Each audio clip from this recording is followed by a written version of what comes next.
Today's show is brought to you by Lovable.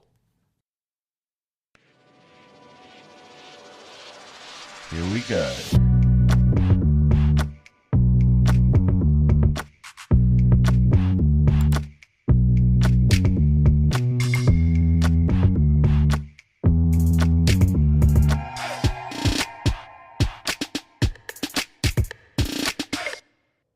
Welcome to the first Title Tuesday in 2026 and the 6th game week in this winter split. It looks like Farouche is almost getting it done on the board. Should still be a draw. He's losing now suddenly. He's throwing a thorn into the white side, holding on here for dear life. The nerves are kicking in. He's playing with Ghost, afraid to commit. Did he lose on time? The clock is his worst enemy right now. Oh, look at this. He's trapped his own king in the corner. The black rook is hit as well. Whoa, is this a blunder? Checkmate is coming.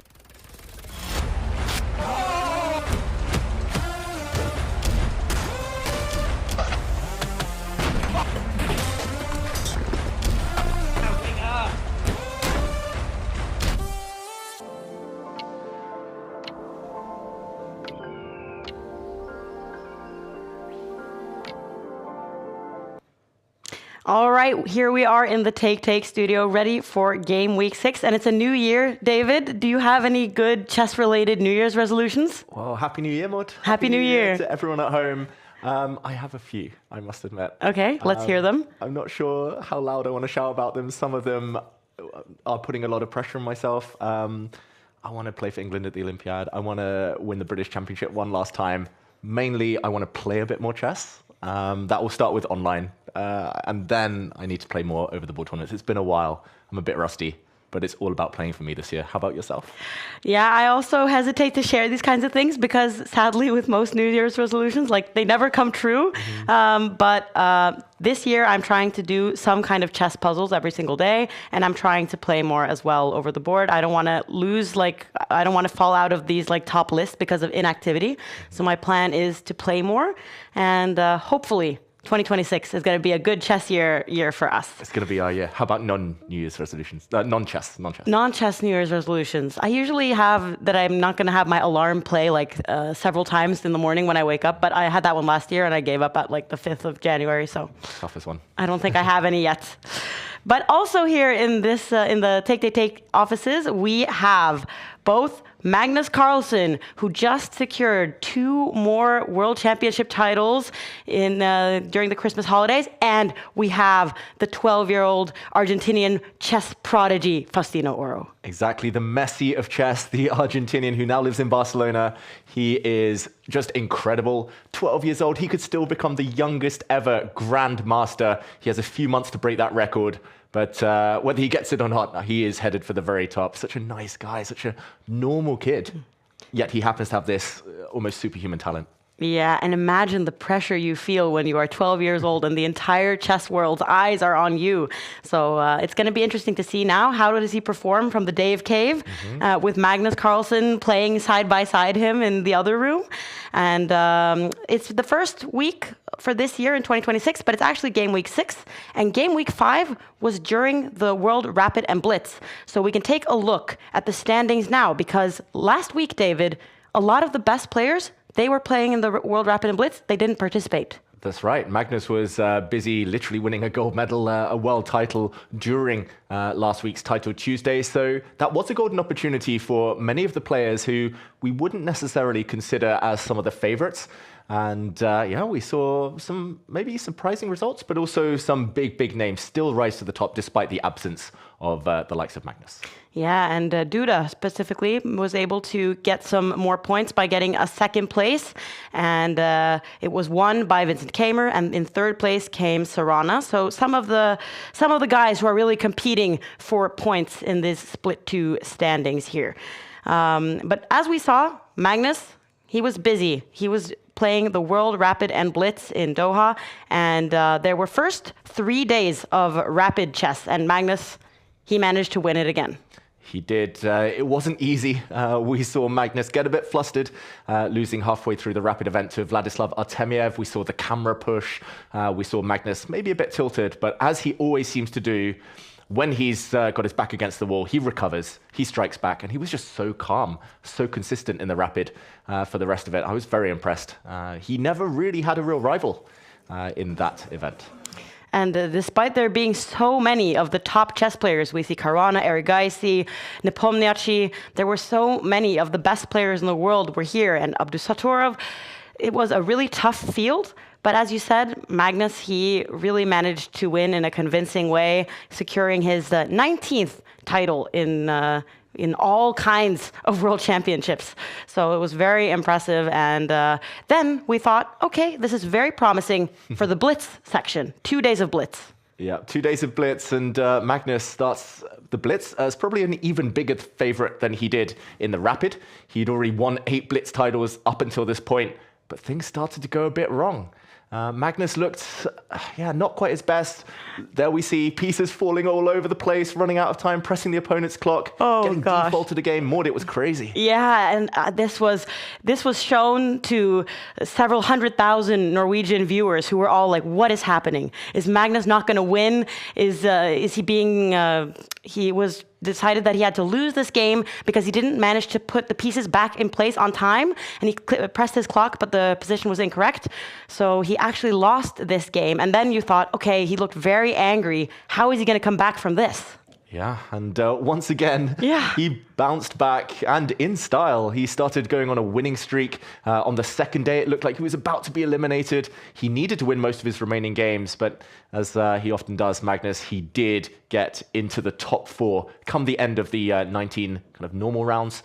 He made it through to the knockouts, and when it's just one-on-one, Magnus, he's almost unstoppable there. Yeah, in a match consisting of many games of Blitz chess, he first defeated Caruana in the semifinals, and then he won against Abdusattorov in the finals. So he won the Blitz as well, making it his 20th world champion title. And it's like, it's not a guarantee that you manage to win this many times, but it's also interesting to see how much it means to him still. Like, to see all of his emotions when pieces went flying, when he thought he wasn't going to win, and then he still managed to turn it around. Exactly. Like, talent is one big thing. Hard work is another huge thing. But on the very top, it's character. And that character gives him the extra edge. It's the passion that, I mean, it's still strong. At the age of 35, he's not getting any younger, but he's still got it. And he still wants it more than ever before.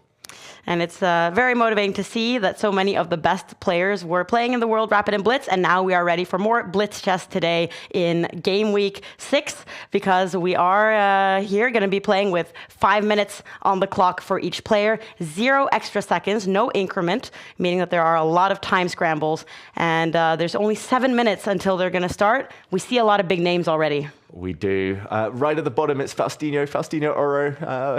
He's knocked out from the top. Exactly. Just in time we saw him, but he's going to be rising up. He's got incredible rating, track record on Chess.com, playing all these Blitz games. We don't see Magnus yet. I've heard he's in the building. We've seen him in the office. Yeah, he's definitely here. Trust me, ladies and gentlemen, he will be joining. But for now, it's Nepo, Abdusattorov, keen for revenge, MVL, Bortnik, some of the usual suspects. And what are your predictions this week, Maud? Are we going to see a surprise winner, or is it going to be that guy again? I feel like now that we're in the 6th game week of the winter split, and we already had 13 weeks of the autumn split. So I feel like now the 19th tournament, since they redid the format a little bit, they removed the increment. I feel like they're starting to establish like the common winners of this. Oh, and now I see Hikaru as well has signed up. He's gotten a child since last we were here, and he did not play in the World Rapid and Blitz, so it'll be interesting to see his form. Maybe I believe in Hikaru today, now that he showed up. Ooh, yeah, the new dad bounce. Like, you get a bit of extra like kind of luck, motivation. And it was funny, Magnus, Hikaru, and Hans Niemann all joined at the exact same second. Oh. So 3 big rivals. 3, 2, 1, join. Exactly.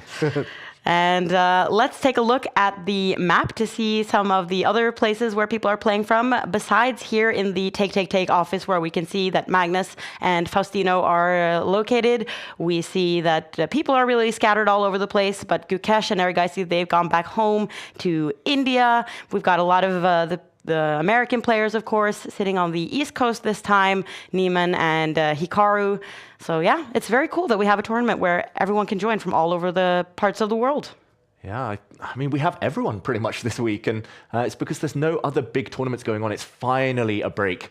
It's a bit of the off-season in terms of over-the-board chess tournaments, so everyone is home, enjoying home comforts, hopefully belatedly celebrating Christmas, New Year after being busy last week.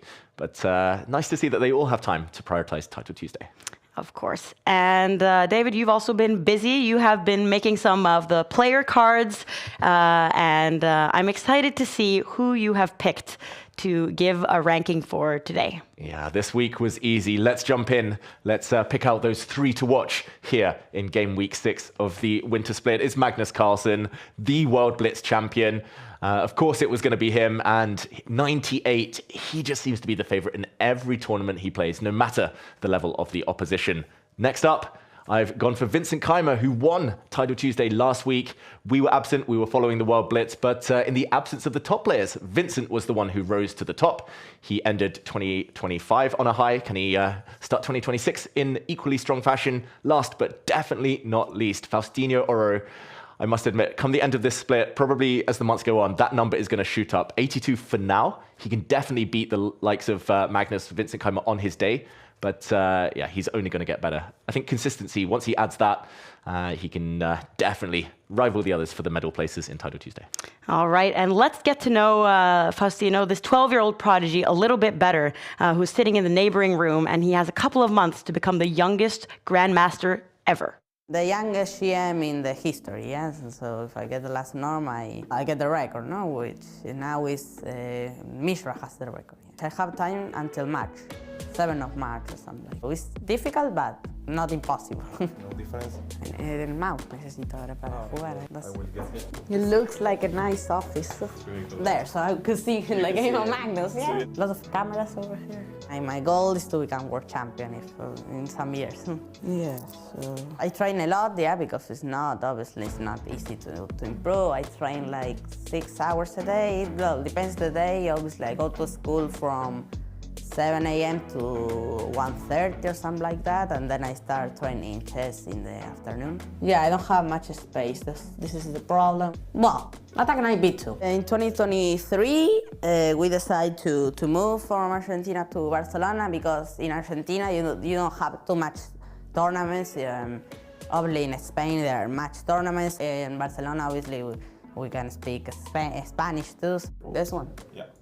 Tuesday, obviously, I am thinking Title Tuesday for sure. The first one that comes in mind when it's Tuesday is Title Tuesday. It's possible. Well, obviously try to win the tournament. Obviously it's too difficult because Title Tuesday is too strong, but obviously it's not impossible. Wow, and it's pretty incredible, David, that he has moved because of chess, and that's such a big part of his life. He has his school schedule based on chess. He's moved his family. Like, it's a lot of pressure to be put under as a 12-year-old. Yeah, it's a lot of pressure, but he thrives under it. He's just so normal. He's super nice. I was chatting to his dad earlier as well. It seems like they've just got a really healthy kind of lifestyle right now where chess, of course, comes first, but they're trying to kind of take away all the stresses of it from him. And yeah, he chooses his tournaments, apparently. He chooses his coach. He chooses everything. And he's the boss at 12 years old. And yeah, it reminds me a bit of Magnus. Yeah, of course. I'm going to be very excited to hear from Magnus as well, like reflect on how he was at that age and what he experienced, like all that kind of pressure and attention specifically, because now Faustino, he got his second norm to become a Grandmaster in December. And of course, like, Ariantari, he won the tournament, but it was kind of like, who cares about that? Look at this 12-year-old over here. That's what everyone is focusing on. And Faustino, he's already beaten Magnus and Hikaru in bullet chess online, so he's definitely capable of doing well here. Exactly. I think I was actually present that one time he beat Magnus. He was 10 years old, I think, the first time, and not many people can do that. So he's definitely unique. He's got his eyes, he's got the world's eyes on him for a reason, and we're going to be following a lot of his games today. All right, let's get ready for game week 6. Magnus, who's just smiling. He doesn't see the evaluation bar, of course. He doesn't know that black is much better. There we go. The big shock has happened here in round 2. Wow. Oh, it swings. He wants checkmate. It's going to be game over. Bortnik runs out of time. Didn't He wants expect to that, rip did Bishop you? off the board. As the bishops threaten, Magnus gets the win. It is a blunder. That means something is winning now, and it's a big blunder. What is that all about? There we see Sam Sevian walk into a fork. Game over. Magnus is so close now to getting the job done. And there we see Magnus Carlsen takes a win. Leapfrogs Hikaru Nakamura. Magnus has blundered. He's actually caught himself in a checkmating pattern here. He's running out of time. Magnus is about to win Title Tuesday. And there we see it. Magnus Carlsen wins the tournament. And Magnus Carlsen wins the tournament. We'll see if that happens again. We've just gotten the pairings for the first round, where usually the top guys, Hikaru, Magnus, Lazovic, Maxime Bachir-Legrave, they are usually playing against some pretty lower rated players, but still players with titles, which is the whole concept of Title Tuesday. So what game are we jumping into? It is, of course, our friend Faustino Oro, who's sitting in the neighboring room, 12-year-old, the Messi of chess, who, just like Messi, has moved from Argentina to Barcelona in pursuit of becoming the best. And we do see Faustino talking. He's very chill. Although he is called the Messi of chess, he's definitely not got a messy type of chess style. He's got a quite classical, clean style of chess, I would say. There's a lot of logic behind his moves. He shows such a deep understanding despite his tender years. Here, he's played the Spanish opening, the Roy Lopez. He brought his bishop out very, very early to put pressure here and pin the black knight on this diagonal. And against the Berlin defense, he's just playing it cool, calm, slow. He's going to get castled at some point. He's going to bring his knight out. Maybe at some point he might even pin the other knight. And yeah, a bit of a slow start, I would say, on the clock, but a position that he's definitely seen before and studied. And he is playing against Deepak from Scotland, it looks like. And so he is the favorite, Faustino. And in these first rounds, you can see a lot of interesting matchups. So it's important to get a good start if you want to play against the very best, which I'm sure Faustino is very eager to do here while sitting door to door with Magnus. Exactly. And they actually played for the first time over the board. They played countless times online, Bullet Blitz, but they've played first time over the board here in the Take office today. Ooh. No spoilers as to what the result was, but there will be a video on the Take YouTube channel in the very near future. And it looks like Faustino has found himself facing an equally young opponent in round one here, Deepak from Scotland, both with very high ratings. Faustino, 3,100 on Chess.com. That is incredible. I've been trying my whole life for that rating, and he's got it at the age of 12. Meanwhile, Deepak, CM, already almost 2,600. That's impressive too. Yeah, it's one of my favorite things about chess that people that are 12 years old can be better than somebody who has spent all their life trying to be good at this sport, and that they can compete alongside each other. And yeah, that's a really unique thing. And here that we have these really young players who get to play against the top in the world is also a very unique situation. Yeah, it's wonderful. It's frustrating as if you're older and playing these kids, but of course a joy to behold watching them in action. In the meantime, Faustino attacks the black bishop. There's a big question now. I was going to say the black knight on the edge of the board could take a piece, and now Faustino is pausing because either he can bring his own knight forward and recapture, which looks very nice, very safe and healthy, or he could try to conquer all of the light squares by taking this bishop off the board. We would then see a trade of knights, and it would be a light squared versus dark squared, kind of odd-looking middle game with black's king maybe a bit open. So there we go. He does go for it, Faustino. According to the evaluation bar, not the best, but good enough to keep at least a very decent-looking position. Now his job is to somehow get his knight forward to the f5 square. That is the end goal for that piece, and then he might whip up a big attack. But yeah, early days here. And it looks like Faustino, he's very familiar with streaming, because I feel like a lot of the people that have been invited here, they don't necessarily have this as their routine when they're playing. So the fact that he is here commenting everything, he can't stop talking about this position. And look at all of the facial expressions he's doing as well. Exactly. He's really into the game now. He's getting into the zone. There is a bit of a problem for white. It's that you can't really do much about the pressure on this pawn unless you push that pawn forward. He would love to bring his rook across to a semi-open file, attack. He would love to somehow reroute this white knight, but not going anywhere. So yeah, Deepak's doing very well. We see a question from the chat at the top, Slithe, asking how close he is to a GM. It's just one last norm. Yeah. He's got the rating. He's got those 2 first norms. He needs to play an open tournament, though. So he's got 2 months to do the magic, do the job. Yeah, if he wants the record. I mean, like, becoming a grandmaster, nobody doubts that that's going to happen. That's just a matter of practicalities.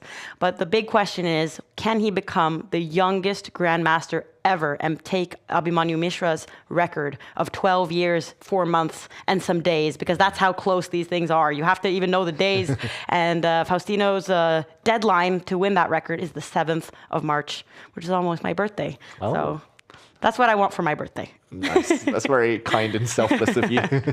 Maybe we'll have multiple reasons to celebrate in a few weeks' time. But in the meantime, on the board, Faustino, he is a bit lower on the clock, 1 minute down. So although he is used to streaming, maybe speed is an issue right now. And Magnus, here is in a tough position in round 1 against Shevchenko. So, not an easy start for the boys in Oslo. But still plenty of time to turn things around. And yeah, it's really healthy. Like just the attitude that Faustino has. He's like, okay, I'll try for the record. If I don't get it, fine. I'll move on. And that's just a stepping stone on the path to greater things. He wants world titles. He doesn't want just records alone necessarily. So, and I always feel like these records, like eventually somebody passes them again and again. And we're thinking like, when will it stop? How young are these people going to be when they take these different records? Faustino had the record as like the best player that was younger than 12 ever, and then he was the youngest player to cross 2300, and then later these records are stripped again and again. So it's really like this infinite chase for these records. But becoming a grandmaster, I don't doubt that he'll manage that someday. Ooh, and things are exploding finally in the center. There was a lot of maneuvering the last 10, 15 moves, not too much going on, but suddenly the center's exploded. We see rooks staring at enemy queens, both queens under fire somewhat, therefore pinned pawns in the center of the board. The most obvious move for Faustino is probably to bring his knight forward, hit this rook. He does that. And this one is really coming to life now. And just in time for Faustino, I don't think maneuvering would have helped him with only 1.5 minutes left. Suddenly there's purpose to his position. He just needs to ensure that he's got enough time to handle the ensuing complications, maybe bringing his knight this way to put pressure on some of the black pawns. It does look like he's a bit nervous, though. We see him very tense suddenly on the camera. I'm going to hear what he's saying. Vale, voy a hacer esta. Me queda un minuto, así que hay que espabilar, gente. Dama de 2 y alfil por. Bueno, esto sí me quita, ¿no? Si me quita dama de 2 y alfil por es la idea. Okay, well, I was thinking, like, let's see what language this is and let's see if we can understand anything. But what we can notice from his very rapid Spanish there is that he seems to have a lot of thoughts going on. We can see him constantly talking. He's doing a lot of calculations. But does Deepak have something genius here? Does look very good for black. Faustino, I think the clock has affected him. He was in control. He was still covering all the bases, but now big problems. His queen is attacked there. It did run away. This is a big hole that the knight is trying to jump into. Still not easy for black. There's opposite color bishops. That could save white a bit later, but now there's threats against pawns on the other side of the board as well. Maybe this is his chance, Faustino, to push a pawn forward to try and at least create some counterplay. He drops back with his knight, shake of the head. But now it's all about the clock. Deepak has played a perfect game, like done nothing wrong. The youngster from Scotland. Can Faustino turn things around?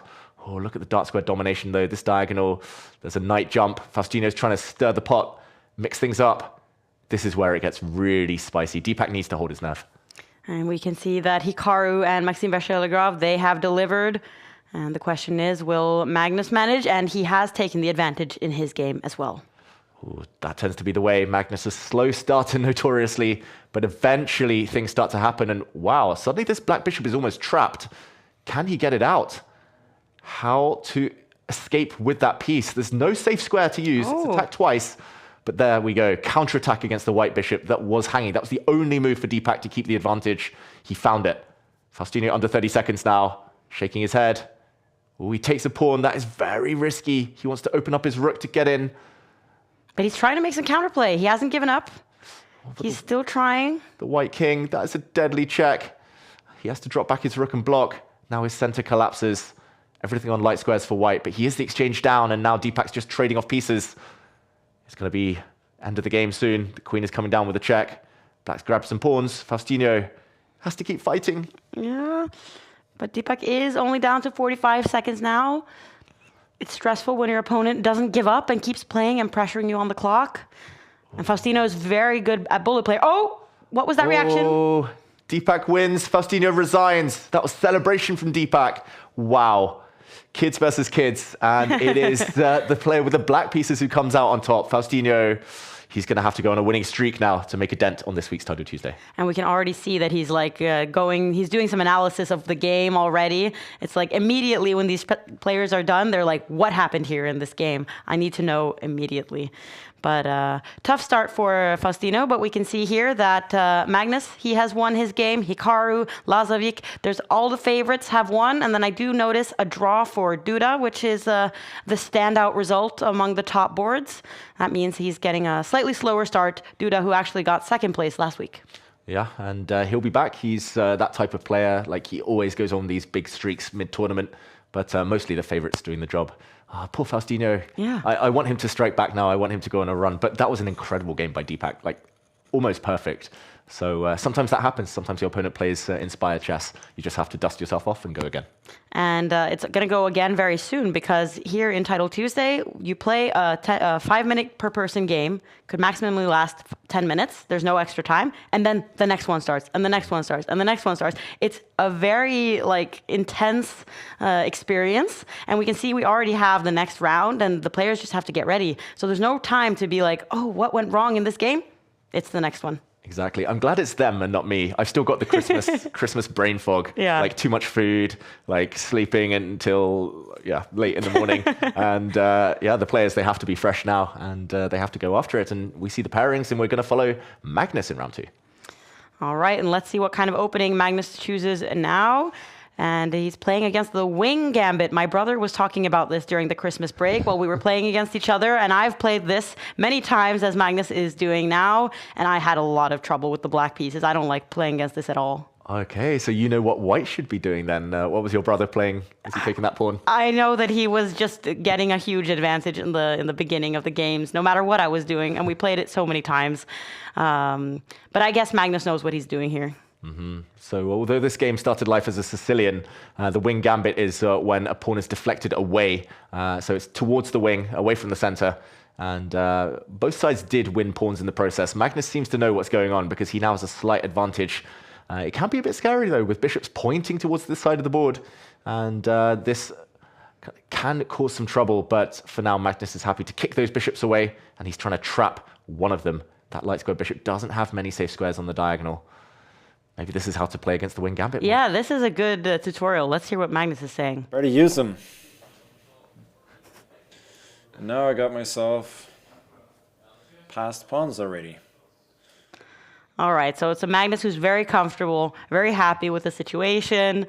Yeah, this is not the way I've been facing this opening. And look at him. He's like stretching. He couldn't be happier. I don't think I've ever seen Magnus have a better position in like the first 10 moves than this. Especially with black. And I guess it's easy to be full of confidence when you've just won 2 world titles in less than a week. And I've learned something. I never faced the wing gambit in my career, but now if I do, I know how to react. And it's interesting how Magnus talks about the endgame already, or at least hints towards it. He said, I've got passed pawns. I can trade everything else off long term. These black pawns are going to win the game. One of them might become a new queen. And let's see if he's correct. And he's playing another quite young player here, Shandrygin. And it's always like my goal when I've played Title Tuesday to play against one of the best. Mm-hmm. But to do that, I'll have to win very many games in the beginning, which is very tough. But it must be like such a treat, because these two probably have never faced each other many times before. And to be like in the second round, you're playing against the world's best player, the 20 World Championship title holder. Must be very cool. Exactly. Like, no matter the result, like Shandrygin will be telling his friends, he's like, I played Magnus this week. If he gets a draw, gets a win, then he'll be boasting about it even louder. He'll be shouting about it. But it's just a fantastic learning experience either way. Magnus squeezing the win already, Carsten thinks, in our chat. But it's hard to disagree with that. It's hard to disagree with the eval bar as well. The pawns are rolling, and sooner or later they will start to strike. And White's knight is especially bad, I've got to say. That piece on the edge of the board is just terrible. Misplaced. That's not the type of wing you want. The wing gambit, No. a knight on the edge of the board. And here we go. Magnus is pushing for the win, but also pushing those pawns. Oh, but there are some things to be calculated here, because now there is a threat to Magnus's queen. A pawn was just taken. A knight is currently under attack, and but Magnus keeps his cool. I can just see, like, based on his body language, that he is not worried at all. And nice to see his opponent streaming. Yeah. Everyone's at it these days, and pictures in the background of Tal on the right there. Not sure who that is on the left. Help me out, chat. In the old historic photo. Could it be Steinitz? Okay, I don't have good enough vision for this. I would have said Chigorin. Okay. Chigorin, but we need help. Yeah, Yeah. my vision's not great either. No. But yeah, the one thing we can see is that the board is favoring black. Magnus wins back the pawn that he had sacrificed. Huge pressure, not just on the queen side, but also towards this pawn now. And there's X-ray vision, the rook, the bishop, staring at it. The knight is about to come in, capture a pawn in the center. And okay, he blocks with his knight, but Magnus now could potentially just get those queens off, head towards the endgame he hinted at. Without queens, the black pawns are just going to crown victory here. He's also got an extra minute and a half on the clock. Magnus looks fresh. He told me he had a haircut today. Oh. Yeah, so he's looking sharp, feeling sharp. The Norwegian viewers of the Rapid and Blitz, everyone loves to comment on Magnus's hair, like every single round. It's like a tradition. It's become a Christmas tradition to talk about Magnus's hair. So yeah, let's see if this can bring him any good luck that he has gotten a haircut. Yeah, I should ask him sometime. Like, I always get haircuts before tournaments because I want to look sharp, and you know, I know there's cameras around. But Magnus, he seems to do it between tournaments, as if he just doesn't care. Yeah. That's true. And I can see here that Chandrigan, he has actually placed, he's gotten a 31st place in game week 5. So that's actually a very solid result given his rating and his title. So he's played a lot of times, but here he decides to give up now that Magnus was going to be able to make a checkmate soon. Yeah, back rank issues here. Rook takes rook would have been met by a queen check, and Magnus would have won. Either way, he would have been left with an extra piece with a queen check next move, or by taking this rook. And there would have been some tactics, but extra knight come the end for Magnus. So time to resign. And very smooth game. Let's move on. Let's move on, and we can see how Hikaru is doing, who also won his first round and is back in Title Tuesday in 2026. And we can also see at the top that Kamer, Andrekin, and Sarana have all also managed to reach 2 points. Okay, this position is not easy. Slightly better for black, apparently. Hikaru is ahead on the clock, though. That tends to be a sign that he's feeling confident. Essentially, Hikaru's all in on some kind of attack. On the queen side, black is doing very well. Pressure on this backward pawn. Nice active queen, which has now come in. But Hikaru has set up a battery along the g-file. If he can somehow blow open the lines, he's thinking about going for it now. Then he might get a devastating attack. So very high stakes here. If he doesn't get that breakthrough, Hikaru might be in trouble. If he does, he'll just win by checkmate. So it feels like a 50-50 type of position. And I think a draw is the least likely result here. Ooh. Hikaru. Like a wake-up call for Hikaru here, who's probably going to be stressed now that he's below 2 minutes on time. Soon he'll have less time. And Hikaru, he's really going for it. He's trying to create an attack. So let's see if he can succeed with that. Yeah, it's normally the baby acting as the wake-up call, but here it's the chessboard. And okay, this last move by black, putting the knight on the edge of the board again, not getting the computer stamp of approval. Don't put those knights on the wing. Don't put them on the rim. They tend to be bad. I think actually capturing that pawn would have been the way forward, but dangerous to do so. And now the problem is what to do about that knight. If you ever capture this white pawn, the rook will come up and misplace that knight. Suddenly pressure, and under 1 minute for Aradia. Ooh. Difficult suddenly. Those black rooks, if they could teleport over to the other side suddenly. But here we go. The black queen is now getting kicked out, evicted from the white camp.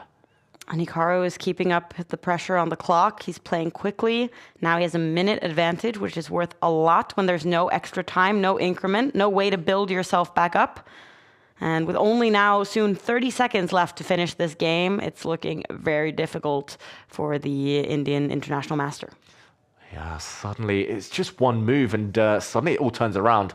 That's kind of high-level chess in a nutshell. You just make one mistake and you get punished. He tried to deflect everything there on the queen side, but Hikaru has that all under control. The knight is now protected, but that's a very flimsy protection of the knight. There is the makings of a pin along this line, so maybe Hikaru is going to move his bishop out the way somewhere. First he takes a pawn, but there we go. He moves his bishop out the way, attacking this pawn, now threatening to take the knight due to the pin. And I think everything is collapsing for black. Not much you can do about the power of the white queen and rooks now. The other rook can also come in if it really needs to on the f-file. The queen slides in first. Check threatened, pawn threatened. That looks like game over. And we can also see that Niemann and Zhang, the other Americans, or some of the other Americans in this field, they have also won round 2, like it looks like Hikaru is going to do as well. Seconds left on the clock now for Aradhya. Yeah, seconds left and not many pieces left. He's a piece down. Hikaru won that black knight due to a pin, and now he's going for checkmate. The black king is defenseless, no shield around it. The clock runs out. Hikaru gets the win. I was trying so to hear Magnus won pretty easily. I don't see his name, but he probably won. I was trying to say, like, what is Hikaru going to say now? And then he just takes a sip of his tea. Magnus won pretty quickly. That was the first thing. He didn't want to say anything about his own game. But here we can see some of the results that have come in, and many of the favorites, as expected in the first couple of rounds. I feel like it's not until like round 3 or round 4 that like the top guys start facing each other. Exactly. And then we see the blood being spilled, the 100% scores start to disappear. But for now, as you said, I can't even see an upset on the first screen here. A couple of black wins in a row, Jospem and Hans Niemann, but that's because the seed between them had already dropped points. That was Duda earlier. Other than that, it's alternating the white wins, black wins. Yeah. That tends to tell the whole story. Sevian as well, likely to win. Sevian is likely to win, and I can hear some like commotion. It's always interesting to hear because we're sitting close to Oro and Magnus, of course, sitting in these offices here at the Take studio. So I'm wondering what's going on there. Have you seen how Faustino did in round 2? He won very quickly, very smoothly, only 28 moves as black.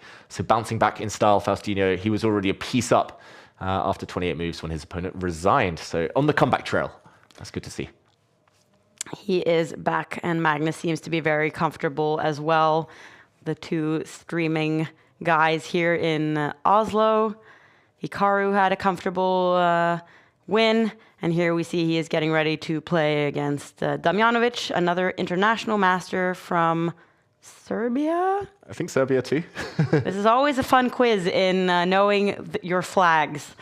But here we can see that Hikaru, he is already speaking a lot. And it's interesting how streaming has become kind of like a superpower, it feels like, when you're playing these Title Tuesday tournaments. But it seems like it's helping the players to kind of talk out loud and talk through their thoughts. Exactly. It's a way of staying in the moment. Like sometimes if you're just playing a tournament, kind of from your office in silence, in the dark, then it can be easy to fall in and out of form, focus. But by talking about it, you stay consistent. Not just that, but you get the stress out.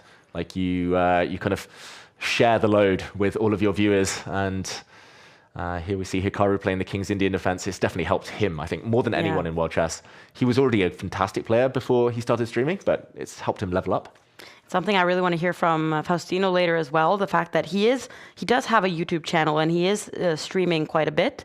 To have like that focus as well as trying to become the best, it seems like that's a difficult thing. But then I feel like Hikaru has kind of shown that it can actually be some kind of helpful tool to really kind of have a more chill relationship to the chess itself and make it more like casual, but also, to speak through your thoughts. And he's really good at it. He's talking constantly. Exactly. And sometimes it's about the chess, sometimes it's about the weather or the music. Or he can be doing anything, Hikaru, but he's just fantastic at multitasking somehow. That's not easy. Chess players, we struggle with multitasking, or at least from my experience. So the fact that Hikaru can combine the talking with the playing of fantastic moves, is just super impressive. In the meantime, he's gone back to his childhood favorite opening, this King's Indian defense, and often it means that black gets pawns on the dark squares, white is pushing on the left flank, black is pushing on the corresponding flank, and black's attack goes towards the king. So in blitz chess, I do believe in the power of this pawn formation and the fact that you're going for glory, and if you win on that side, it's checkmate. White, in the meantime, is playing more positionally. If they win a pawn or something on the other side of the board, then the game continues. Damjanovic, we see him appear.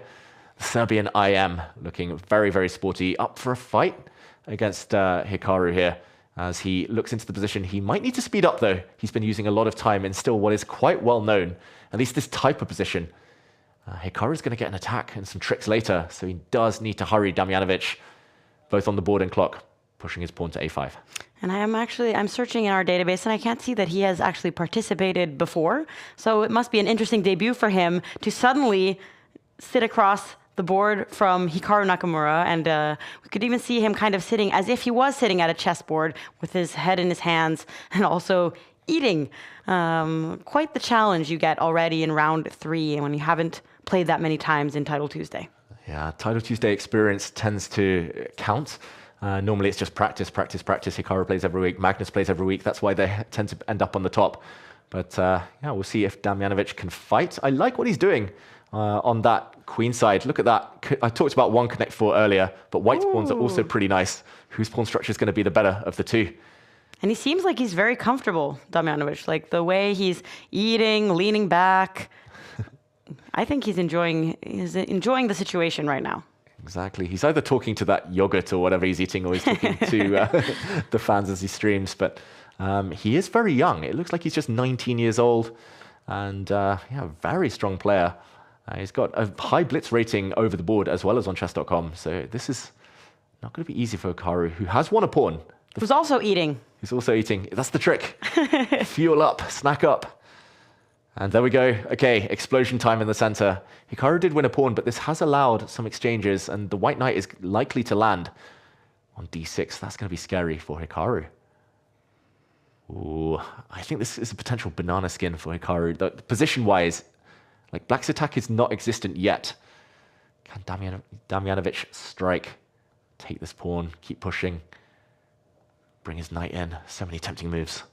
I feel like when players sit like this when they're playing online chess, that means that they're really looking for something amazing, because you only have 2 minutes on the clock. You need to have your hands ready. And he is sitting there as if he's playing an over-the-board game. That's true. That's true. We see people sit like this over the board all the time, but he needs to get that hand on the mouse. He needs to speed up. He needs to calculate in his mind, not out loud anymore. Oh, time situation, I fear for him. 1 minute 40 now and counting. What decision is he trying to consider? Is he trying to figure out what to do with his pawn? But then he might trade the queens. Is that what he's worried about? Yeah, maybe he wasn't so sure about an endgame, but queen's off the board with a white pawn on c7 looks strong. Yeah. Okay, he just develops his bishop. That was good as well. Like, when in doubt, just improve a piece.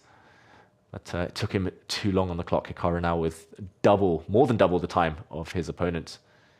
I do like, though, that the white pieces are cutting across this diagonal, so no black pawns can really push on that side of the board. It's all about the center and queen side, where white is the one with the strong pieces. And we can also see that there is actually, that's quite a big matchup that we have between the Battle of the Sams, Sam Shanklin versus Sam Sevian. That's two really good players that are playing each other already in round 3. Yeah, the strongest Sams in the world. Yeah. Playing for the title. Uncle Sam, who's going to win that one. I think Sevian is probably a favorite online. Over the board, I think Shanklin has more of a chance.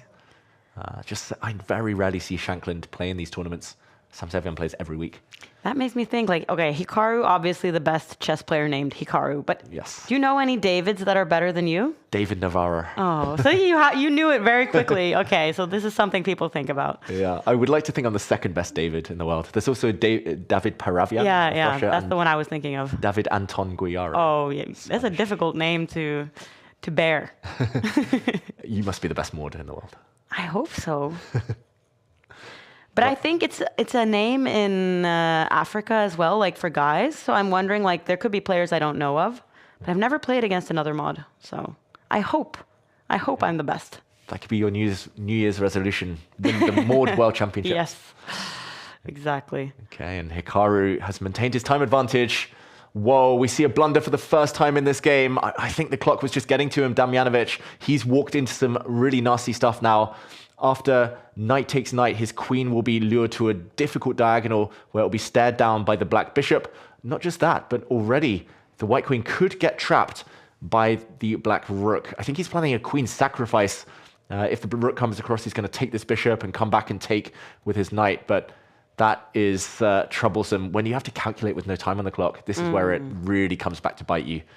This is where Hikaru tends to do well. But he's spending time, Hikaru, right now. He has to calculate stuff as well. And it's evening out. I mean, he had double the amount of time earlier, and now he's down to 1.5 minutes. Ooh, maybe some chances.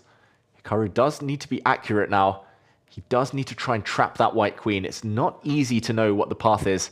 The two main obvious moves would be to attack the queen with your rook, to attack it with your knight, or potentially a third, to trade off knights first. There we go. He goes for that latter option.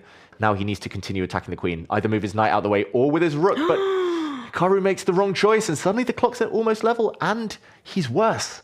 Pawn down for Hikaru in some of these positions. Watch out, you've got a bishop coming as well to pin your knight. This is turned around. And they're both really low on time now. It's going to be a bullet scramble. Okay, could we see the first big shock? What do you think, Maud? Oh, this is going to be heartbreaking for Damjanovic when he looks at the game afterwards if he doesn't manage this. But he's spending too much time. Yeah. The clock is very important in this stage of the game. I was a bit panicky retreating the queen. Suddenly she was actually on a quite strong square. But this was the idea, to defend her bishop and to block, throw the knight in the way. And now, retreating the queen, then retreating the bishop. He's trying to play safety first chess, but that rarely works in time trouble. Hikaru pushes a pawn, blocked. Oh, this could go either way. Like 30 seconds. Wow. Oh, it just might not be enough. Place your bets. Magnus has won his game. Oh, can Hikaru keep pace? Suddenly he's totally lost, but I think it's a very narrow path. He should be starting with a check here. Damjanovic, he should be bringing the knight back as well to block the bishop. No, he doesn't find it. He needed to block this bishop coming in, swooping for a pawn. Suddenly this has turned. Hikaru has the makings of an attack. You can even take this pawn. It's getting crazy now, this position. You want to release the other pawn. Okay, he goes for the rook instead, the material. He's the exchange up, Hikaru Nakamura, but worse again, 31 seconds against 14. Oh, and Hikaru is starting to make really quick moves. He's realized that that's the most important thing. He's actually trying to trade the queens now. And a rook. A rook was hanging. Not just a rook, mate in a few moves, apparently, according to the eval bar there. A pawn is dropping. Hikaru's going to win this game. That was purely the clock. Damjanovic is going to be kicking himself, spending so much time early in the game. Oh, and Sevian has won the Battle of the Sams in that game, and we can then see many players that have a perfect score, 3 points so far. We see Hikaru, Blue Bomb, we see Magnus, of course, and Lazovic already has lost half a point with a draw in the third round, so it's not easy. Not easy. We see Levon Aronian play. That's nice on 3 out of 3 as well. Hans Niemann's on 100%. Okay, the big clashes, they'll be coming. If not now, then definitely after the first break. Those half points that are dropped, I think that's fine. Like, better a draw than a loss, of course. But they're playing catch up. Grishuk goes down. As we're seeing Hikaru and Magnus, they rise to the challenge even when they look in trouble. It's so impressive how they keep just that energy high, and they catch their opponents in mistakes. And now the warm-up is kind of done. Now they're going to start playing against each other. So it's going to be very exciting to see who is going to play against who. We do have Magnus against Erik Hansen, the famous Canadian chess streamer. So that's going to be a fun one. And then look, we got Hikaru versus Nepo already in the 4th round. Wow, already this early? That's crazy. Nepo's rating must have dropped a bit, but here we go. It's a clash of good friends, actually. Erik Hansen and Magnus. Magnus has partied at Erik's house. They played on teams together. Erik's played for Norwegian team Offerspiel. Okay, we see the Sicilian. It's the Rosalimo with the bishop coming out to put pressure on the knight, and game on. This is not easy at all. Erik's a great speed chess player. Okay, bishop takes knight.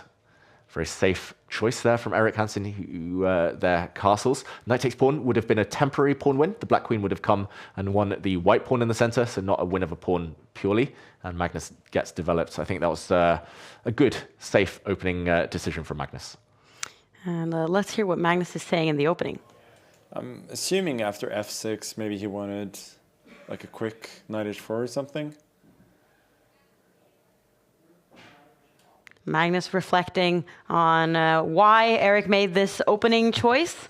But either way, Magnus is already better with the black pieces quite early on here, so he must be pretty happy with his position. Definitely. Magnus is kind of the king, I would say, of this pawn structure with doubled c-pawns. When he gets the bishop pair, he gets it from the Roy Lopez, the Spanish. He mainly gets it from the Sicilian. And normally it's a different branch of the Sicilian, but yeah, either way, he loves just the fact that there are no pawn breaks. Magnus has clamped down on all of the pawn breaks that the white pieces might want to enact. He gets his pieces out. He's actually ready to castle either flank now, teasing Erik. And yeah, Erik has... Look at his cheeky smile. He's like, yeah, you don't know which way I'm going to castle. Oh, he knows he's got Erik's number as well. I think in recent times, Magnus has been quite dominant in their head-to-head online. Okay, okay.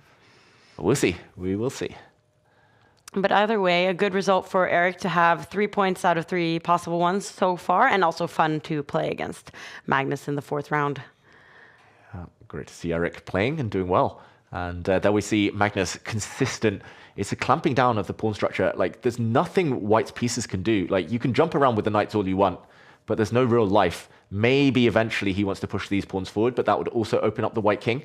At least short term, there's some ideas along this diagonal. The white bishop lined up with the black queen, but Magnus is going to preempt that by pushing pawns towards Erik's king. He loves this. He's talked about it in interviews, Magnus, just not committing. Like, which way is the king going to go? He might toss a coin later and decide, like, or he'll just keep Erik guessing. As soon as Erik attacks the king side, he'll go the other way. And there we see Chessbra House in Toronto makes its appearance. Yeah, and we see all of the neon lights. It's like it's a good vibe, but an interesting one to choose when you're playing chess and trying to concentrate, to have like all of these light fixtures behind you. But he looks very concentrated. Yeah, it looks a bit festive as well, like some kind of remains of Christmas. Isn't this the 12th day of Christmas today? I have not taken down my Christmas tree yet. I'm not going to do it for a little while. Oh no! So I forgive Hansen. I forgive Erik. He's concentrated on Title Tuesday. He doesn't have time to be cleaning. That's true. That's true. He's a busy man. He's got the most Norwegian name in the world. Yeah. Erik Hansen. I constantly get questions from you viewers when I've been in our Norwegian chess broadcasts, like, oh, who's this? Is this a guy that we know, Erik Hansen? But no, Canadian guy, no ties to Norway that I know of. No, although he does enjoy being here. He was a guest in the streaming room, one of the first Title Tuesdays of the autumn split. Yeah, and he ended up on with a 29th place, which is actually pretty good. I mean, it's a really tough field. We sometimes have more than 400 players participating in these Title Tuesdays, and then he didn't play much Title Tuesday in the autumn split, but now in the winter split he is back, and he is ready to play in 2026. Here we go, 2026, and it might be time for Magnus to continue his good form. It looks like a great position for black. He jumps forward with his knight, still slightly better. He's getting ready to just launch his avalanche of pawns, Magnus Carlsen. Maybe even just tickle the white king, install a pawn nearby, create some mating nets, but Magnus holds off for now. Erik has gone into retreat mode, at least with his knight. Now he brings his queen forward. Magnus is likely to dodge the queen exchange. He'll want to keep queens on to attack the white king in the corner. And 1 minute up.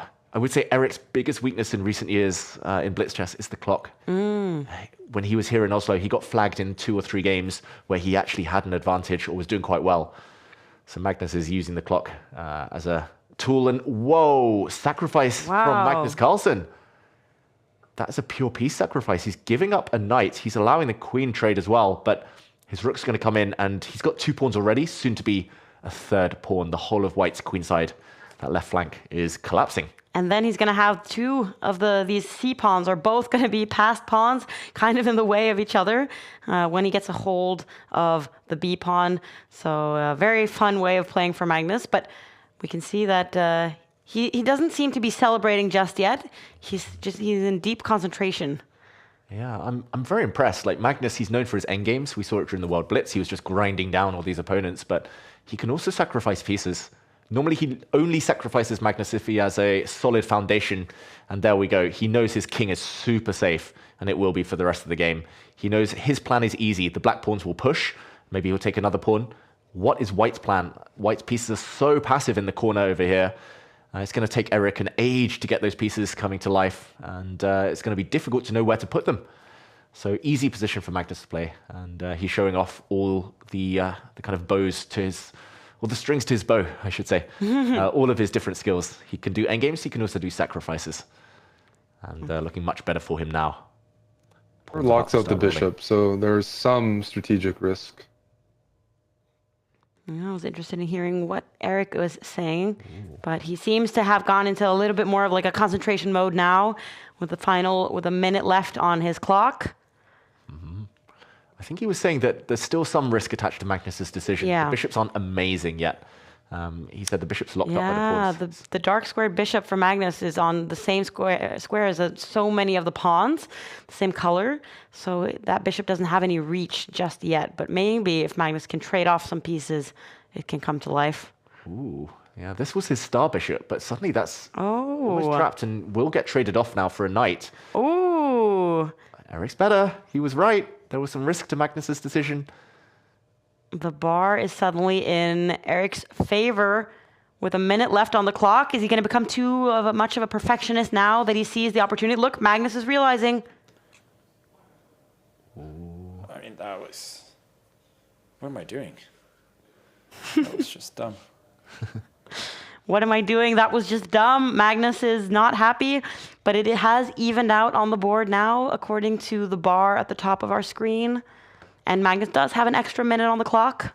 Yeah, it's a level-looking endgame, and Magnus has got his rook in, but Eric should just shut the door. There we go, defend his bishop. He's walking his king towards the center, and the lack of light-squared control for black, that trade of the bishop, that's going to be so key. Suddenly, Eric has the easier position to play, I would say. Magnus can't push pawns yet, because this b-pawn moving would... Oh, maybe he can. He's going for it, but it will drop the a-pawn, maybe after a trade. Wow, Magnus sacrificing a pawn just to get that bishop to be more alive. Ooh, he's trying to trap the white knight as well. But this is Magnus playing with fire a bit. He's down material knight for 2 pawns, although the knight is a bit offside. It feels like with best play, this is probably a draw at some point if Eric's ever able to sacrifice his knight for these black pawns. But Magnus is going to try and flag him here, surely, with the clock situation. Oh, watch out. Bishop's coming. Oh. Yeah, that would drop the knight, though. This is really difficult, this endgame. Oh, and Hikaru has won against Nepo, so that's a huge win for Hikaru, who then has 4 out of 4 before the first break. A great feeling for him.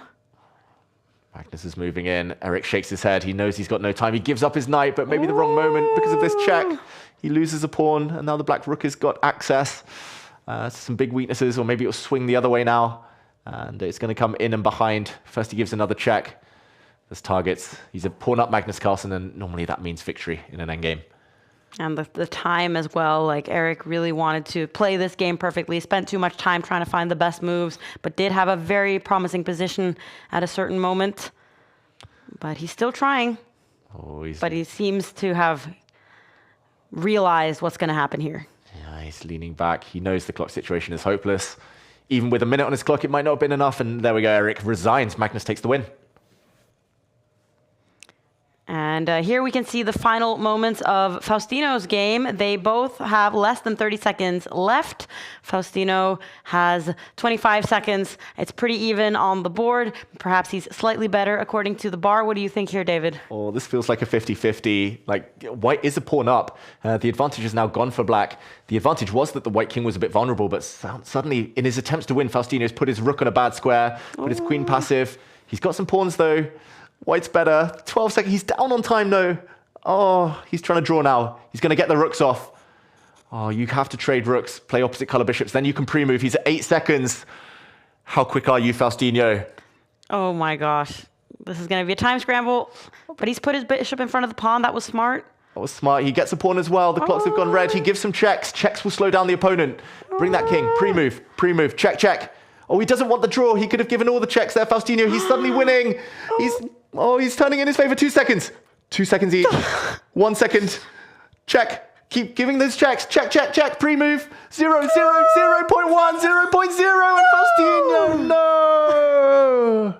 Loses on time. Oh, goodness. That was very intense. How many moves were they making towards the end there? And sadly, a loss for Faustino in these final seconds. He, as you said, David, he could have taken the draw by checking back and forth, but he wanted more. Yeah, he always plays for a win. He said it earlier, like when I was chatting to him, his dad said it. That's just his mentality, and nice to see him fight, but just unlucky. I mean, that was not a lack of skill. That was just, 0 point something seconds. That happens to all of us. Yeah. So he'll be back, but really unlucky. And credit to his opponent, who was super speedy there. Yeah. No, it's amazing to watch these people in those final seconds. But that means that the players are going to have now a short break because it's been an intense first part of the tournament. And I mean, when we look at the standings, there are a lot of players who have a perfect score and a lot of the best guys are still in the running. Yeah. Hikaru Nakamura, Levon Aronian, Magnus, MVL, you name it, they're still up there. 19 players. And yeah, it's time that they start facing each other, those big dogs. So they're going to start facing each other. The players are going to have a short break, and we are going to sum up the action so far. Here we go.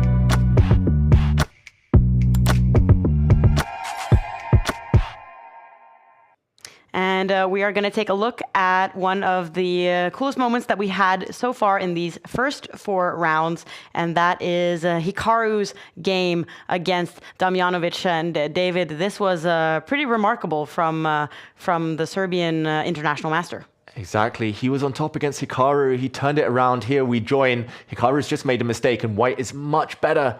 The clock is a huge role, of course, in Title Tuesday, though, especially with this lack of increment, the 5+0 time format. And this is where we started seeing Hikaru turn things around, both on the board and on the clock. 18 seconds for Damjanovic. If he'd given a knight check, he would have had a winning advantage.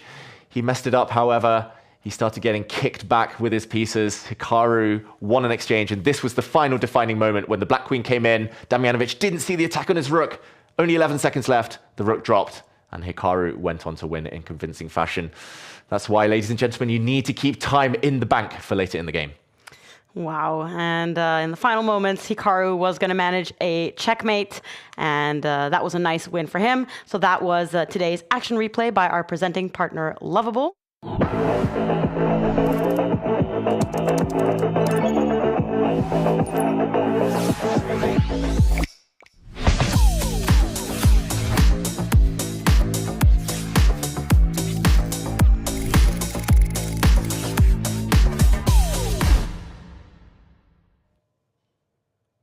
Yeah, so you can build lots of cool apps with Lovable, and I've tried different AIs myself to make like different chess apps become a reality, David, but I know that you guys here in the Take studio, you're working on something. Exactly. Something is coming, and it's something for everyone. We're hoping that you're all very excited. We will announce more details in the near future, but this is your chance to be one of the first to get on the wait list. It's something for everyone, as we say, whether you want to share games, moves, your rating progress, or whether you want to follow the top players, follow your friends, or whether you just want to learn from your own games. There's going to be something for you, and I'm excited. Magnus, I've heard, loves it, and he's going to be very active, I think, on the app himself. You can interact with Magnus, so yeah, I'm very optimistic that it's going to be a bit of a game changer. Yeah, I just saw the notification, Magnus has liked your game. I mean, can you imagine sitting there and being like, he's seen the game? But also, I would be embarrassed if it was like a bad game, but it's going to be fun to have like a social perspective to chess and kind of be sharing like the different ways that you're playing and what you're doing in your daily life when you're not playing like a top tournament. Exactly. Like my kind of fondest memories in chess were going down to my local chess club when I was a kid, and like it was so social. You talk about what you've been up to, you show your favorite moves, you show your favorite games, and I'm hopeful that this kind of helps to kind of improve the whole experience for everyone and connect us all. And maybe it can also hold you a little bit like accountable, because I feel like when I have like apps where I'm sharing like workouts and other things, then I can like see that my friends are in this case playing chess. So it's like nice to keep yourself accountable towards New Year's resolutions and playing chess every day. Exactly. You push your friends to be better. You can tease them as well. You can troll them. That's half the beauty of chess. I'm like, check out that blunder you just made. And I've also tried to share, like, if I've played a really amazing chess game, I've tried to share it to like different social medias, but it's not the same. So I'm excited to see, and I will sign up for the wait list. Exactly. I can't wait. Perfect for you, Maud. Yes. And we are getting ready for round number 5. Magnus seems to be in good form. Hikaru has won. Maxime Vachier-Lagrave, he's been very quick to win so many of his games. So, yeah, a lot of players seem to have really showed up the first game week in 2026. Yeah, it's actually kind of what I expected, but you never really know. Like, often there are other commitments, other tournaments, and the other players are busy. I mean, the candidates will come up in a couple of months. People might go into training mode, but literally everyone is at this tournament, and they're here and in it to win it. So lovely to see. I'm predicting at least one big clash. I'm just so shocked that Hikaru already played Nepo as early as round 4. Normally, like you said, it's around 5, 6 that these things happen. But yeah, maybe Hikaru versus Levon or Aronian. I think Magnus Hikaru maybe a bit later in the day. Yeah. Here we go. I guessed it. Wow, amazing, David. It's Aronian versus Hikaru, 2 of the best players in these Rapid and Blitz formats, and both representing the US. Levon Aronian, originally from Armenia, has moved to the US, and these two, in that sense, are teammates. And they, of course, have a very long history of having played against each other in the freestyle chess tournaments. They've played against each other in the Champions Chess Tour millions of times, it feels like. So these two know each other very well, and their openings is flying by. Exactly. And it starts with the Bishop's opening, which is quite a rare guest at the top level of chess. Often that's designed to sidestep the Petrov defense. But this looks very healthy for Hikaru already, slightly better for black. He has the center after all. He has the knight supporting the center. This is the exact formation we're taught when we first learn chess to go for. And here, if he can consolidate Hikaru, bring his bishops out, get his king castled, then he will simply be enjoying life. So Levon, what does he have in store? He needs to attack the black pawns in the center before it's too late. Maybe with his rook, maybe his bishop will come out to install a pin. Maybe the knight will also come out now. Early days. And there we see Levon Aronian appear. Looks like he's back home as well, potentially. And yeah, I'm not sure what to predict. This is a banana skin for Hikaru, and he tends to be slower and show a lot of respect to these kind of top guys. That's the one thing I would say. On the clock already 25 seconds behind, and that's very rare for Hikaru Nakamura. And Levon, he's one of the top players that I so far haven't seen win one of these Title Tuesdays after they have changed the format a little bit, removed the increment. But he hasn't played that many of these Title Tuesdays either, so maybe it's his New Year's resolution as well to get started. And he must have a lot of confidence. He won he did very well in the freestyle chess in December. He was participating in the Rapid and Blitz. I mean, he's had a very good chess year, Aronian. And I remember I thought it was very funny in some interviews during the freestyle final. He was talking about the fact that he has made a lot of money this year. I'm rich, he said. I know. I'm jealous. I think he had his best earning year ever, Levon Aronian. And to do that at the age of, I think, 43 now, kind of maybe not in the first half of his chess career, that is very impressive and life-changing. So, yeah, I think freestyle chess played a huge part of that. He won 2 tournaments back-to-back in Las Vegas, South Africa. But in general, he's had some real breakthrough results, and maybe not the best he's ever played at the World Rapid and Blitz, but yeah, it's I think in general a fantastic 2025 for Levon. He looks like he's maybe got an exotic island behind him. Has he bought an island with all that cash? Where is Aronian? We need to figure this out. But Hikaru, he seems to be at home in his well-known streaming studio where he always sits. So good that Hikaru's home now that he has recently gotten his firstborn child. So that's interesting as well to see how that will affect his chess. But it seems like he's very concentrated. He seems like himself. Exactly. Hikaru looks locked in. He looks focused. He has a great team around him, support network. His wife is also a very experienced chess player, very strong chess player. So she knows kind of how to help him perform week in, week out. I'm going to say interesting position. Like, since we last talked about things, there has been a doubling of the black f-pawns. White's bishop has come and taken a knight. So that has shattered the black king. Hikaru has also given up castling rights. He had to sidestep a check from the white bishop. That means long-term, that black king is not entirely safe. That being said, black center still lives, still exists, and Hikaru's established a threat. I was going to say the idea was that there was a pin, so the black pawn was going to come down and overwhelm the white knight. The rook therefore moves out the way. Not purely defensive though. Hikaru might be facing a pawn storm from Levon. And okay, who's storming each other? Who's storming whose pawns here? But look at Hikaru's face. Is he unhappy? Time to think on every move. I suspect I'm better, but... All right, he suspects he's better. The bar doesn't completely agree, but sometimes it's more important to just have like a good feeling about the position. And Hikaru obviously feels like he's got a lot of space. He has 3 pawns in the center of the board, so he seems to be feeling confident. Yeah, and he was right that he was slightly better if he hadn't pushed this third pawn. I think 2 pawns you can hold. Like earlier, this pawn on f6 before it moved, like it was defending the center. The other one's quite well defended by multiple pieces. So I think he's just made things a bit more loose, if that makes sense. Like this pawn now is undefended in the near future. Suddenly it's quite a heavy burden to bear. It's too good to be true. Yeah. There's 3 pawns in the center. Oh, and there comes the challenger, the pawn storm that you were expecting, David. And now Hikaru is forced to ruin his perfect pawns. Exactly. The move you want to play is to step forward, but that comes with complications. You have to calculate what happens if white just starts exchanging things. And yeah, there we go. He trades off bishop for knight first. Taking the pawn on f4 would have been terrible for the black pawn structure. The remaining pawns would all have been isolated and weak.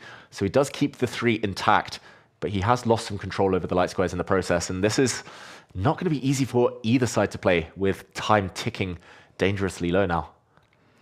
And Hikaru, his king cannot castle. It's kind of weak. But now Aronian is also making his own king weak, but also attacking towards Hikaru. So both players here having a lot of ambition and marching forward with their pawns. Oh, and why is that a bad move? I mean, it's blowing open the center. And I think maybe just the fact that the black king is easier to get to, it's closer to the action. That's why Hikaru is struggling in this position. But Levon has so much choice. Does he take this pawn? Does he take this pawn? This pawn? He's got 3 choices there alone, let alone the bishop exchange as well. 4 big options. Levon trusts his instincts and takes a pawn in the center. Magnus is in a complicated endgame, apparently. This is a super complicated middle game we have in front of us. And it does look like Hikaru is not in his comfort zone. That's the main thing. He's getting attacked, which he hates. And it's also a Levon type of position, I'd say. Wild.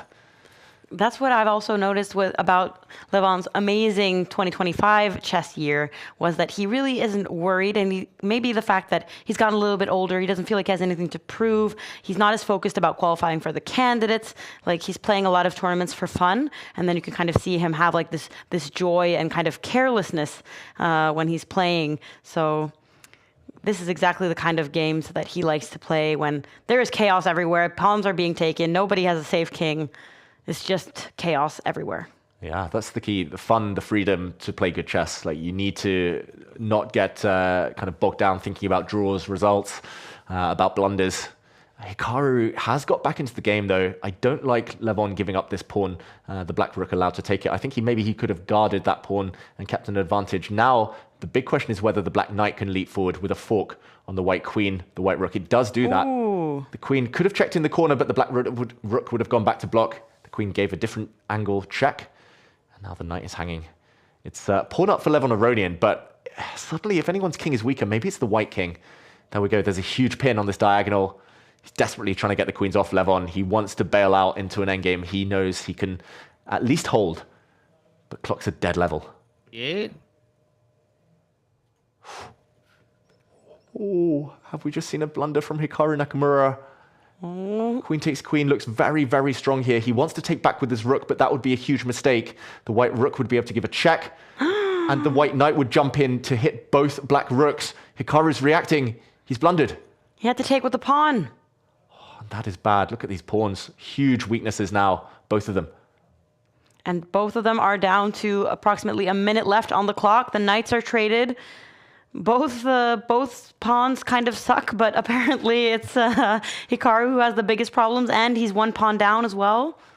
Wow, and here we see both sides now down around the 1 minute mark and under. Hans Niemann won his game with only 50 seconds spent. Wow. That is incredible, but that's what the players are going to have to do now from this endgame. They've only got 50 seconds left. They need to speed up, and Levon is the one in the driver's seat. Pawn up, active rooks, targets. Black only has 4 pawns, and they're all isolated. This is really, really scary. And now Hikaru has to play defense, defend his pawn close to his king, while Aronian, he is attacking the other pawns on the other side of the board. But look at Hikaru's reactions right now. Oof. He knows Yeah, he's I'm lost. too slow. You got to find a trick. You got to find a trick. Can he find a trick? They both have 30 seconds left. Oh, there's not many pieces left, so it's going to be difficult to find a trick. Although Levon, wow, going walkabout with his king. That is an adventurous piece. He's going to close the door here. There we go. He's locked the door behind his king, which is actually super safe. No checks around it, and the white pawns are just going to win this game. No tricks. Levon so close now, under 20 seconds though. He wants that new queen. He's so close.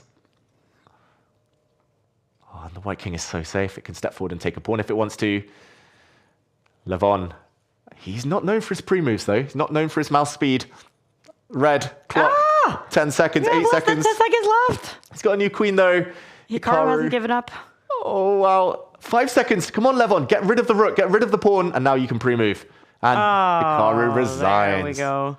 Wow. He really kept us on our toes there, Levon. He wasn't... he was taking his time in those final positions. He really played it close to the knuckle there.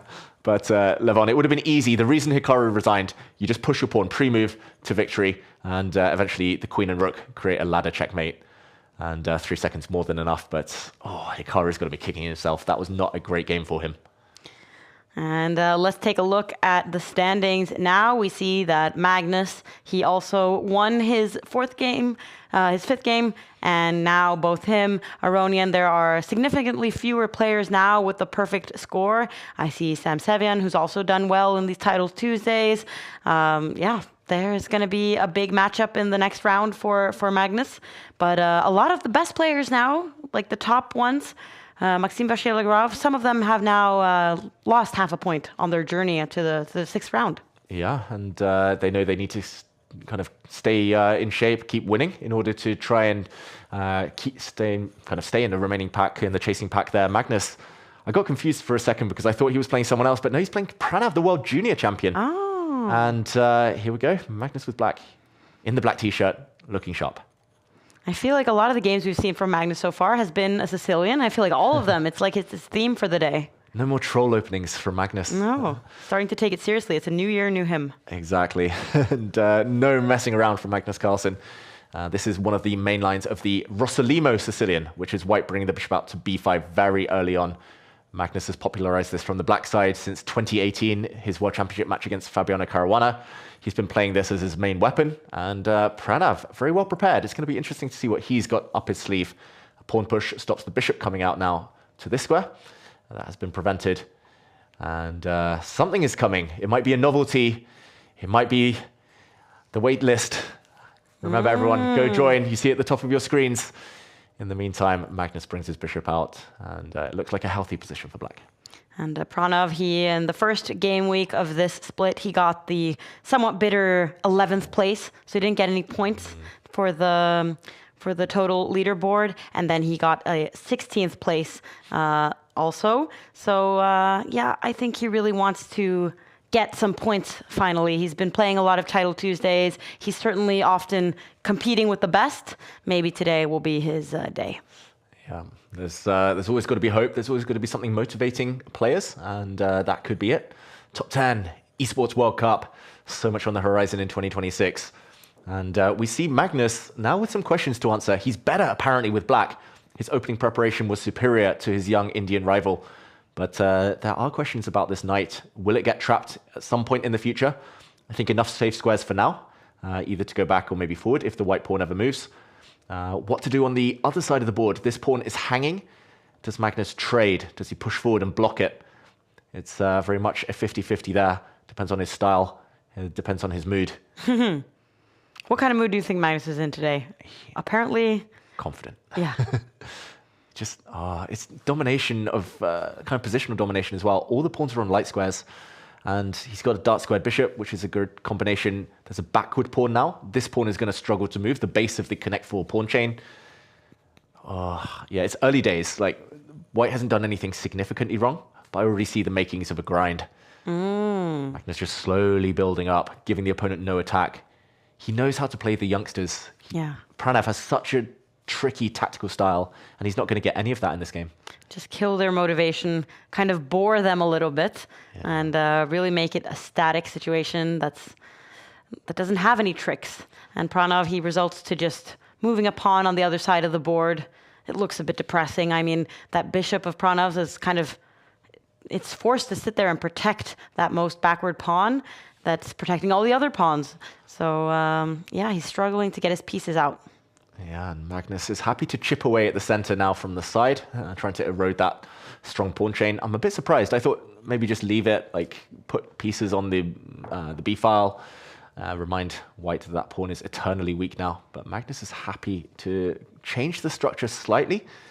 The white knight now moves out the way, and okay, Magnus continues just improving his pieces. It's very instructive, like the gear changes that Magnus has. Sometimes he kind of presses the acceleration. Sometimes he just puts on the brake, and you never know with him. Other players, it's like consistent. It's like go, go, go from move 1, but not with Magnus. Maud, at least his bishop's better now. Yeah, well, it's a big pawn. It's a super big pawn. A pawn that can move a little bit more, but it's still kind of required to stand there in the middle of the board protecting a pawn in the e-file. But now he manages to get his queen out. Is he kind of coming alive a little bit more now? Yeah, I think Magnus, I'm not sure whether he forgot or he underestimated the fact that he had a pawn that was just gobbled up by the white queen, and suddenly the white bishop is really controlling everything. It's the glue holding the position together. White has a passed A pawn. Pranav should probably not exchange queens, I would say, especially against Magnus Carlsen. I would want to keep the queens on somehow, but there we go. He just pushes her forward 1 square.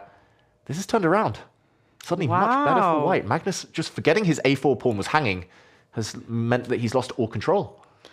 I haven't been able to read it from Magnus's face, but right now he looks at the position with, like, it seems like a little bit disbelief. Yeah.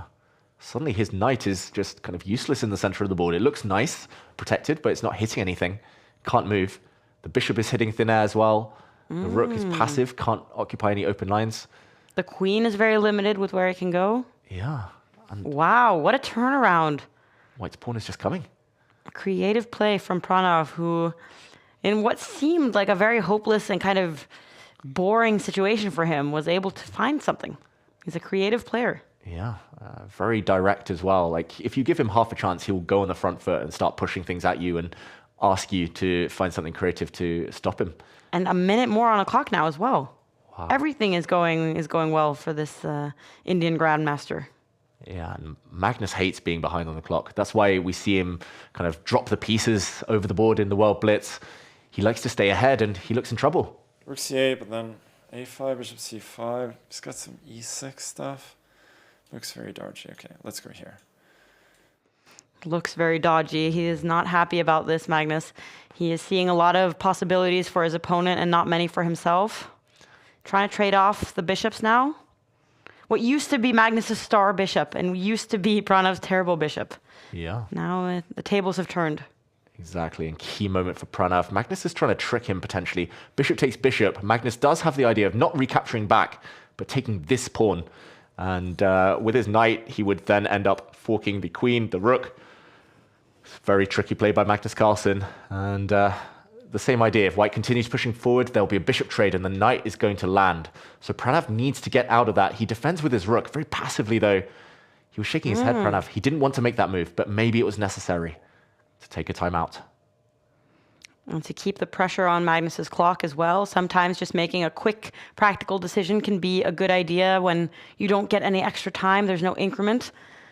And the players can use the clock as a weapon. And it's kind of like a game of hot potato. It's like, now it's your turn, now it's my turn. You just need to get the potato away from you so that your clock is not running. Exactly, and Magnus there was trying to tease a queen exchange. He was begging for the queens to come off the board, which might have been fine for Pranav, but he kept the queens on, and now takes with his knight. That's a pawn sacrifice, but this pawn in the center is irrelevant compared to the white a pawn advancing, so Magnus stops that. He clamps down the pawn's advance, hit the white queen as well. Now jumps in with his knight. Magnus is going into draw mode. He just wants the pieces off the board. He wants to trade the knights, trade the queens, and go into a rook and pawn endgame he thinks he can hold, but he doesn't look happy again, Magnus.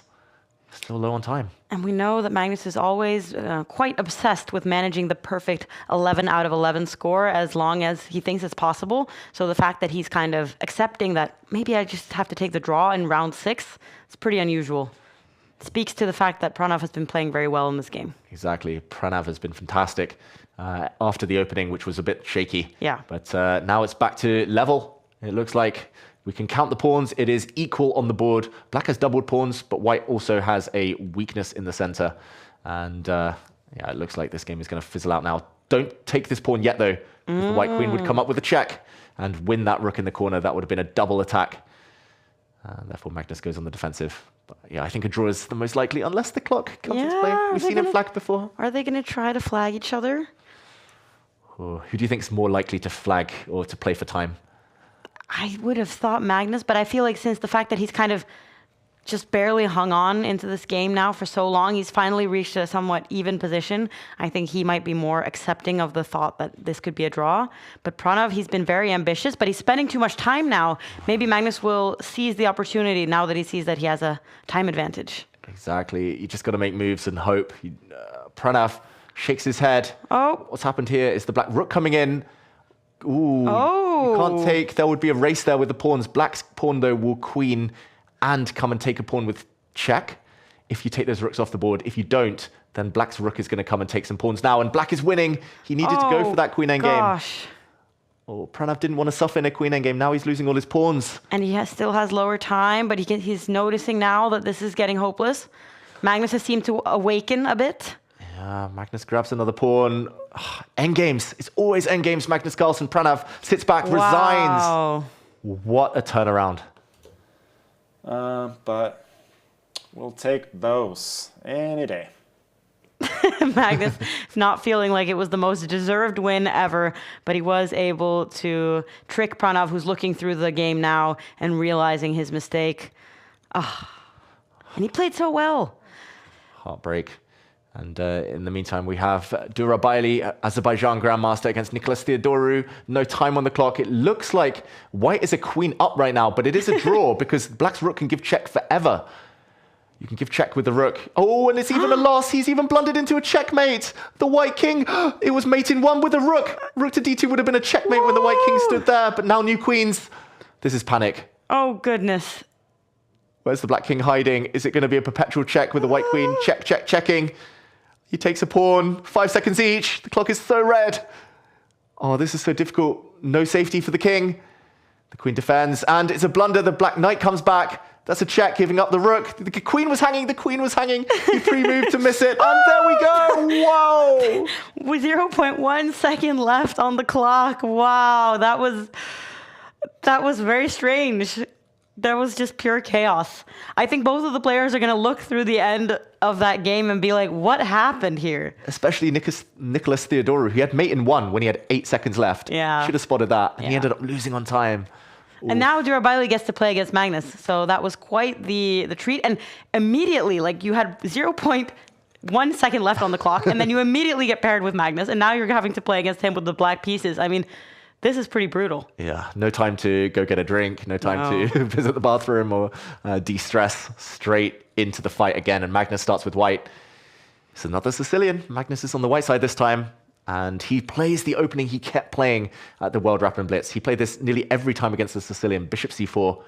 I was told this was a beginner move when I was young, but he seems to make it work.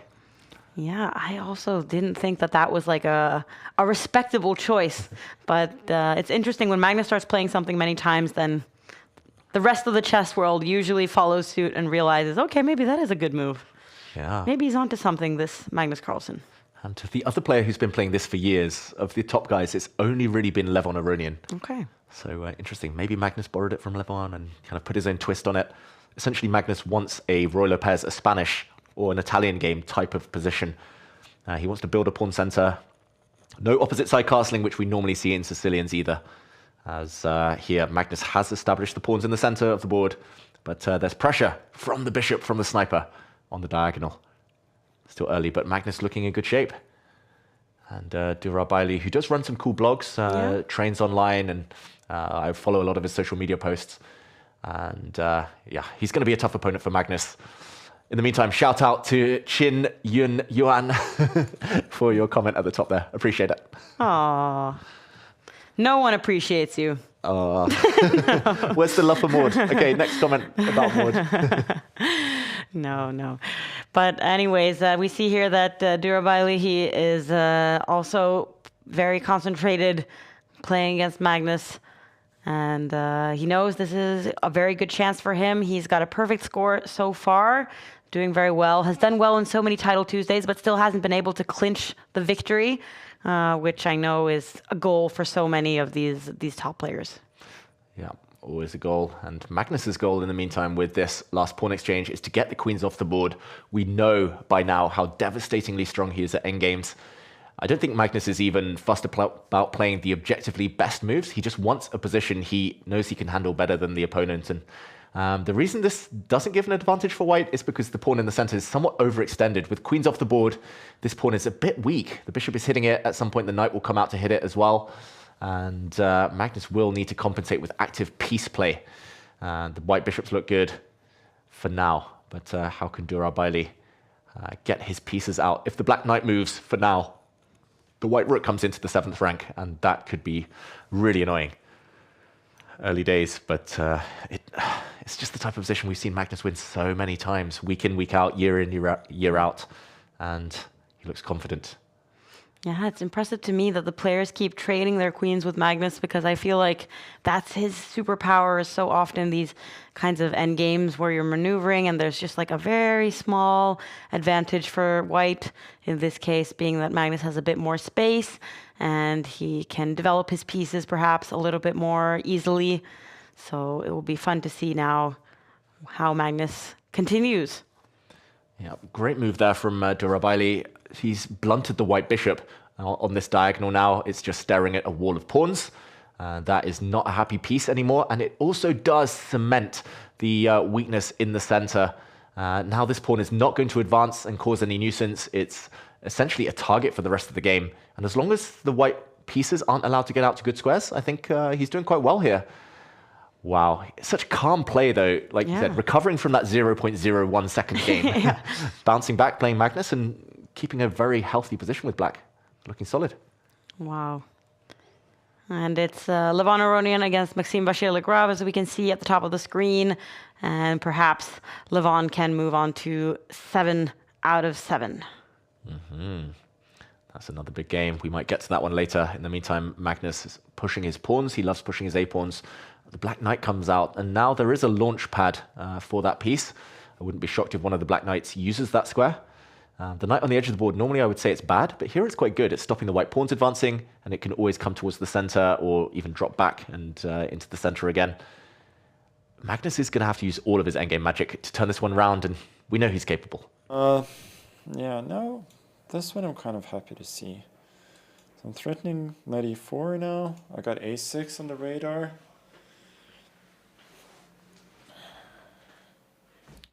Okay, so Magnus is, he's scheming. He has some plans in the position.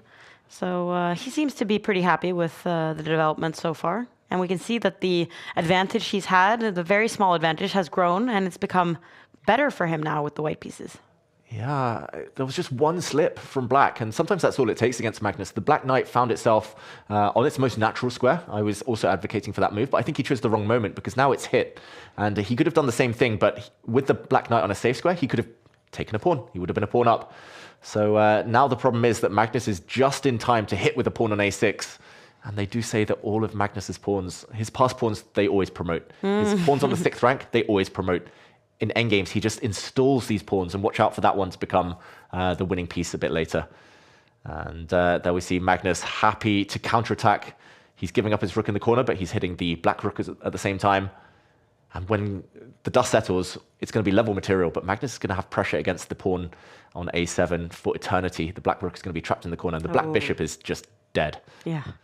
So Durabaili now with 2 dead pieces, both the rook and the bishop.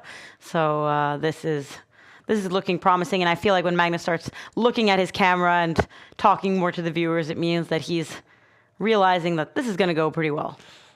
Yeah, this is Magnus in kind of masterclass mode. Yeah. He knows there was a shaky moment, but he rode it out. The opponent made a small slip, and that was enough. And yeah, unless he can somehow win material, I don't see it for Durabaili, but unless he can somehow stay in this game, it just looks like Magnus is winning long term. The rook at least improves itself, but Magnus is going to come in with his rook, or wow, just trades off. That is Yeah, game because the over. black bishop isn't going to be in time to defend. Yeah. White's bishop is going to take back this rook and then come back to this diagonal to feast on a pawn. And it's also suicidal to move your rook away and allow White's rook to come up with a check. That would force Black's bishop into a pin, and it would be lost very quickly. It's game over. Wow. And Durabaili, he is realizing he's upset with himself that he let this game where he was hanging on for quite a while, and it was so minuscule. I'm happy that you were able to point it out, David, because it felt like just suddenly, out of nowhere, Magnus was winning. Exactly. And there we go. Magnus, his plan is to just take this pawn, move his bishop out the way, and this white pawn is going to decide the game. Durabaili is about to click that resign button. Magnus takes another win, 7 in a row. Wow. That means that the 11 out of 11 is definitely on his mind. When you've made it this far without any missteps, then you can be pretty sure that the form is there and Magnus is confident, but he still has a lot of difficult players to face on his road towards 11 out of 11. So, and there's still some minutes left of this round. So let's take a look at Nils Grandelius, the best Swedish player, playing against Hikaru Nakamura, the best American player. Let's go Scandinavia. Yeah, arguably Scandinavia's number 2 Okay, over fine. the last few years, I would say. Nils Grandelius, super consistent. He's actually been a second for both Magnus and Hikaru. So this is interesting. Nils was a second for Hikaru at the last candidates, and it's turned around. It looks like just in this last move, in a level-looking endgame, Nils has blundered. He forgot about pressure on the second rank, and now he's totally pinned. He's totally stuck. He's just immobilized now on this diagonal. The rook and king pin there, and it's going to be checkmate to end the game. Wow. Oh, that was tough. We joined it, looked dead level. So equal. Hikaru traps his good friend. And we see also that we get an update that Maxime Vachier-Lagrave and Levon have drawn, which means that Levon no longer can have the full score. There's only one person who has the perfect 7 out of 7 right now, but there are still some games ongoing. But I don't think anybody can catch up to Magnus. No, nobody can. Cena move ahead. He is on board 3. He could leap to 6.5, but not 7. So we have a sole leader, it looks like. And I want to point out, one of our chatters had a fantastic pun about Durabaili and how he ran out of durability in the previous game. You've got to be durable in chess. But yeah, I thought you were going to say. I thought you were going to mention Cena move ahead, because that one is a favorite of everyone. Even people that I know that don't really follow any chess, they're like, "Did you see that there's a guy?" And I'm like, "Yes, exactly. We know now. We've gotten to know him very well in Title Tuesday. He's always in like the top spots, and there's always somebody who's making some kind of pun or joke about it." Exactly. I'm just waiting for someone to go and change their name officially to Scene 2 moves ahead. Ooh, and, one day. That would be fun. That would be fun. And it looks like Sina Movahead is doing very well against Etienne Bacro. And but it's going back and forth. Do we need to jump in there? He just blundered a rook in one move, and Etienne Bacro has a little bit of time. 8 seconds, it looks like. Huge blunder from Sina Movahead. Oh, let's see. We do jump in. Final seconds. Okay, he needs to win on time as Black. White only has 5 seconds left, but White is totally winning. He's got a huge army. Bishop, knight, pawns, but 4 seconds, Etienne Bacro. Can he do it? Move ahead is just pre-moving here. He's pre-moving ahead, and there we go. Oh, a check, and suddenly he's ahead on time. Bacro, another check. Movahead's too slow. He's too slow. The clock goes red. It's going to hit 0. Bacro's going to win with White. This is a crazy turnaround. Oh my gosh. We jinxed him. That was incredibly dramatic. And again, they're going to be forced to just quickly and immediately be ready for the next round against some other super grandmaster. So this is it's a brutal tournament in that sense. And now we finally get the top two of the 2025 chess year, some might say, especially if we look at earnings. It's Levon Aronian against Magnus Carlsen. These two, they have been battling it out in freestyle chess, where Aronian really impressed us and won against Magnus in the December final. So Magnus, he won the overall freestyle chess, but Levon winning 2 tournaments in a row, as you said, David, was very impressive. Yeah, Levon was just liberated by the fact it was freestyle chess. No openings, using his deep understanding. Can he do it against Magnus in another Rossolimo Sicilian? Everyone's playing e4 against Magnus today, it seems like. Everyone's bringing their bishop out against his Sicilian. And at some point, they're taking this knight. But Magnus puts his knight on the edge of the board. That's a move I haven't seen before, at least in this position. The knight does look pretty grim, pretty dim on the side of the board there. But it could come back, I was going to say. That square's been taken away. Maybe at some point Magnus will push a pawn 1 square or 2 squares forward, and the knight will come back towards the center. And yeah, don't try it at home. It's a bit risky. But Levon now, he's not going to try and go for that knight yet. Or is he? He looks like he's attacking a pawn. Big threat, Maud. Like the queen is sliding across, and that knight is actually trapped. Wow. Ooh, he counterattacks against this bishop first. Okay. I was like, did Magnus just miss that? And it's very important for Levon Aronian to win because he is half a point behind. He needs to catch up to Magnus. Magnus has temporarily distracted Aronian from his plan of capturing this trapped knight. Needs to handle that first. Let's see if Magnus now demonstrates that he is aware of the situation. Yes, he is. He makes space for the knight. Yeah, great move there. Very tricky stuff from Levon. It looked like he was just putting his bishop on a bad square, but the idea was to slide the queen across. And now the black knight has somewhere to run, to hop to. So, yeah, I would say it's a level-looking position, chances for both sides. But Levon's a bit slower in this game. He was ahead on time against Hikaru, which was kind of the route to his victory. And now we see some exchanges. And for the first time in the game, Magnus is up on time and on the board. Wow. And Magnus, he is moving the knight yet again. That knight has done quite the dance, is now threatening both the bishop and a pawn. And Aronian now ignoring that bishop on the left side, instead going after Magnus's bishop on the right, but also just putting his pawn in a place where it could be taken. Yeah, he knew it was doomed anyway, and I guess he just wanted to put the black rook on a slightly vulnerable square. Maybe it will get hit later, but that was an odd move. He made it very quickly.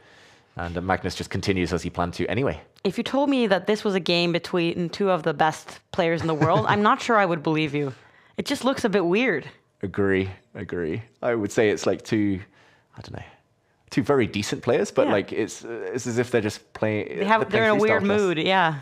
Exactly. They're just freestyling against each other. They don't want any normal, boring, well-analyzed ideas. They want to be creative. And here we see Magnus getting ready to build a big pawn center. I think I would start taking black if he can avoid any trouble in the next few moves, especially if he can push that white bishop back to a slightly bad blocked square. But Magnus, okay, does go for that. The bishop goes the other direction. Now much better for black suddenly. He can bring his queen out in the near future. He might push some pawns, Magnus. He might push this pawn as well, build the full center. There we go. A very compact center. And Magnus, he's not speaking as much as he usually does when he's streaming. He's very concentrated on the game. He's realizing how important it is, and I think he can tell that he's gained a small advantage now with his amazing center. Yep, and the white pawns don't look impressive. Like the 3 on the right side will not beat black's 2 ever.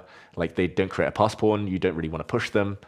But that does mean the black pawn's in the center, maybe the more mobile of the 2. The one thing I will say is the white king is going to be super safe. In Blitz, this is actually one of my favorite pawn structures because you can put a king there. It's never, ever going to get checked. And that means you can just focus on the rest of the board. Don't worry about getting mated. So Magnus making a face. Yeah. Then rook f8. Magnus was making a face, but now he's saying that, oh, my next move is very obvious. Put the rook on the open file. Oh, actually changes his mind, follows the queen that Aronian is moving around. They're very even on the clocks. It feels like they're kind of following each other. And they're both kind of waiting for the position to erupt into something. Yeah. Magnus looks much sharper today than he did during the freestyle kind of finals when he lost to Levon Aronian. He looks locked in. There as well, he was just too slow, and I think he couldn't handle the energy that Levon was putting on the board with every single move. But this time, you're right. Like every time someone ticks like 5 seconds below, they make a move, then the other player makes the move at the exact same time. Here the bishop goes back. He's trying to build a safe haven for his own king. Nice and cozy in the corner. Well, two very safe kings. Well, Aronian's king a little bit less safe now that one of the pawns has advanced, but can escape into the corner and be super safe. So the question is Magnus going to have to move his pawns in the center forward at some point? Yeah, he's just set it up. This is the key moment. I don't think it can be stopped. His queen now contributes indirectly to that pawn pushing forward, and he controls that square 3 times. It's only attacked 3 times. It's not just about kind of getting there. It's the fact that it's going to go full breakthrough mode, and it's going to trap one of the white bishops potentially. Oh, this is suddenly dangerous for Levon. One more move and that white bishop is going to be dead. So he's got to take the pawn, or should he try to escape with his bishop? Yeah, maybe escape with the bishop. Oh, it feels like this is the moment. There we go. Good call, Maud. Thank you. And yeah, if he doesn't find any active counterplay Levon on the next few moves, he might just get squashed slowly but surely. Magnus is chasing that bishop around the board now. That is a fantastic move and not many safe squares. Levon finds one. And Hikaru and Hans Niemann have both caught up with Magnus. They both have 7 points now. They've both won their games. So Magnus, it's important if you want to stay in the lead, you gotta get some points here. Very quick wins from Levon and Hans Niemann there. Absolutely. In the meantime. Magnus is going for the white bishop, the light squared bishop now. Oh, he wants to catch that one. Embarrassed on the edge of the board. I would say that's the one piece lacking coordination with the rest of the army, Levon Aronian. Everything else was on the other side of the board, and big blunder. The bar goes totally black. What is the winning move for Magnus Carlsen? Ooh. I don't see it immediately. Maybe it's just pushing the pawn forward. There's a big crossroads. You can take this pawn, force the white queen to come over and capture, or you push forward. It feels like a 50-50, but how is this winning? How is this winning? I'm going to be a bit naughty and check. Apparently there's something crazy here to win, but it's difficult. You need to take this pawn. The white queen swings over, and not to take the queens off the board. Then the black queen just steps back, hitting the white bishop. And the idea is that there's going to be some discovered attack on this diagonal later. Has he seen it? Oh, Magnus, if he finds this is genius. He does! Wow! He's going to bring his rook forward, kick the white queen away, or maybe even use his bishop. And when he does evict that white queen, the pawn is stepping forward, discover check, game over. Amazing. Wow. And look, it looks like Magnus has realized, because he seems very comfortable. He's kicking the queen, as you said. Oh, but he's threatening both the queen and the bishop now. Double attack. He's just winning a piece, Magnus Carlsen. That rook is doing some serious work. Magnus is going to move on to 8 out of 8. He's going to be 1 full point ahead of the pack. Levon's getting ready to click that resign button. A shake of the head, and there we go. Magnus still leads at the second break. Wow. What a finish, where he just spent some time and found some really difficult moves. And we can see how Pranav is doing, Magnus's opponent from some rounds ago, where he was very close to achieving something against Magnus, but spent too much time. And here he is playing against Svane. I don't know which of the Svanes it is. Do you know, David? I do. It's Fredrik Svane, the younger brother. The one who's had the more breakthrough results recently, beat Gukesh at the Grand Swiss. Oh, yeah.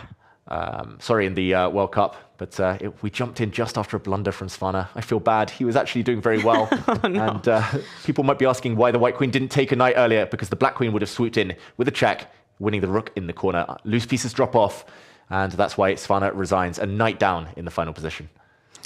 Wow. And when we take a look at the results now, look at all the players that have managed to get to 7 points. And what's very interesting is that Salim Saleh, he actually didn't play the first round. Oh. And then he won 7 games in a row. And Neiman, Hikaru, they've all lost one game like earlier in the tournament, but they've all managed to strike back. No draws. And they're almost catching up to Magnus, but one of them has to take him down. So Magnus is going to have a tough couple of last rounds. Can he manage 11 out of 11 again? I mean, he's a big favorite to win the tournament. When it comes to 11 out of 11, he's likely to play at least 2 of like Hikaru, Hans Niemann, and Keimer. Maybe he'll play all 3 of them. To win all of them, I still think it's a long shot that he gets 100%. But I still think he wins the tournament, Magnus. He's just... A draw would probably... It's so hard to keep up that perfection because especially when you're playing without the increment, like there's so many situations where all the pieces get traded off and then one of them loses on time and then it becomes a draw.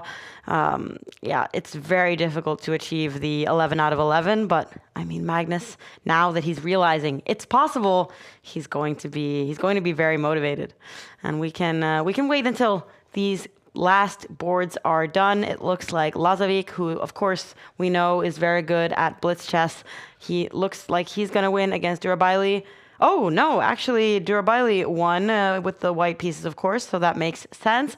And we have a couple of more games. Minle also done really well. And I haven't shown the country standings so far, so we can take a look at that. The US doing very well, of course, because they have so many players competing. Norway all the way in the 15th spot. I don't see England here, David. Sorry. They need you. They need you. But anyways, the players are going to have a short break now after round 8, so we are going to sum up the action so far. Here we go.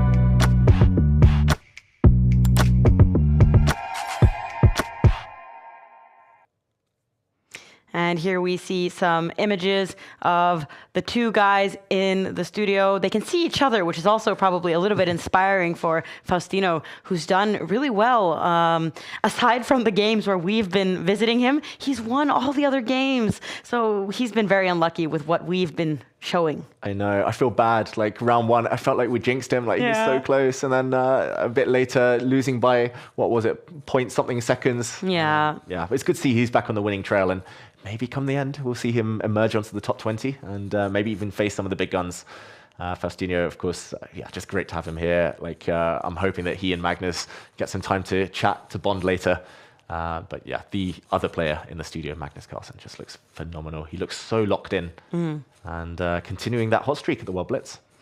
And an amazing 8 out of 8 for Magnus so far, who hasn't been like, he's been in trouble, but he's managed to get out of it. And he seemed pretty confident. So let's take a look at one of the action replays from round 6 when he was playing against Pranav.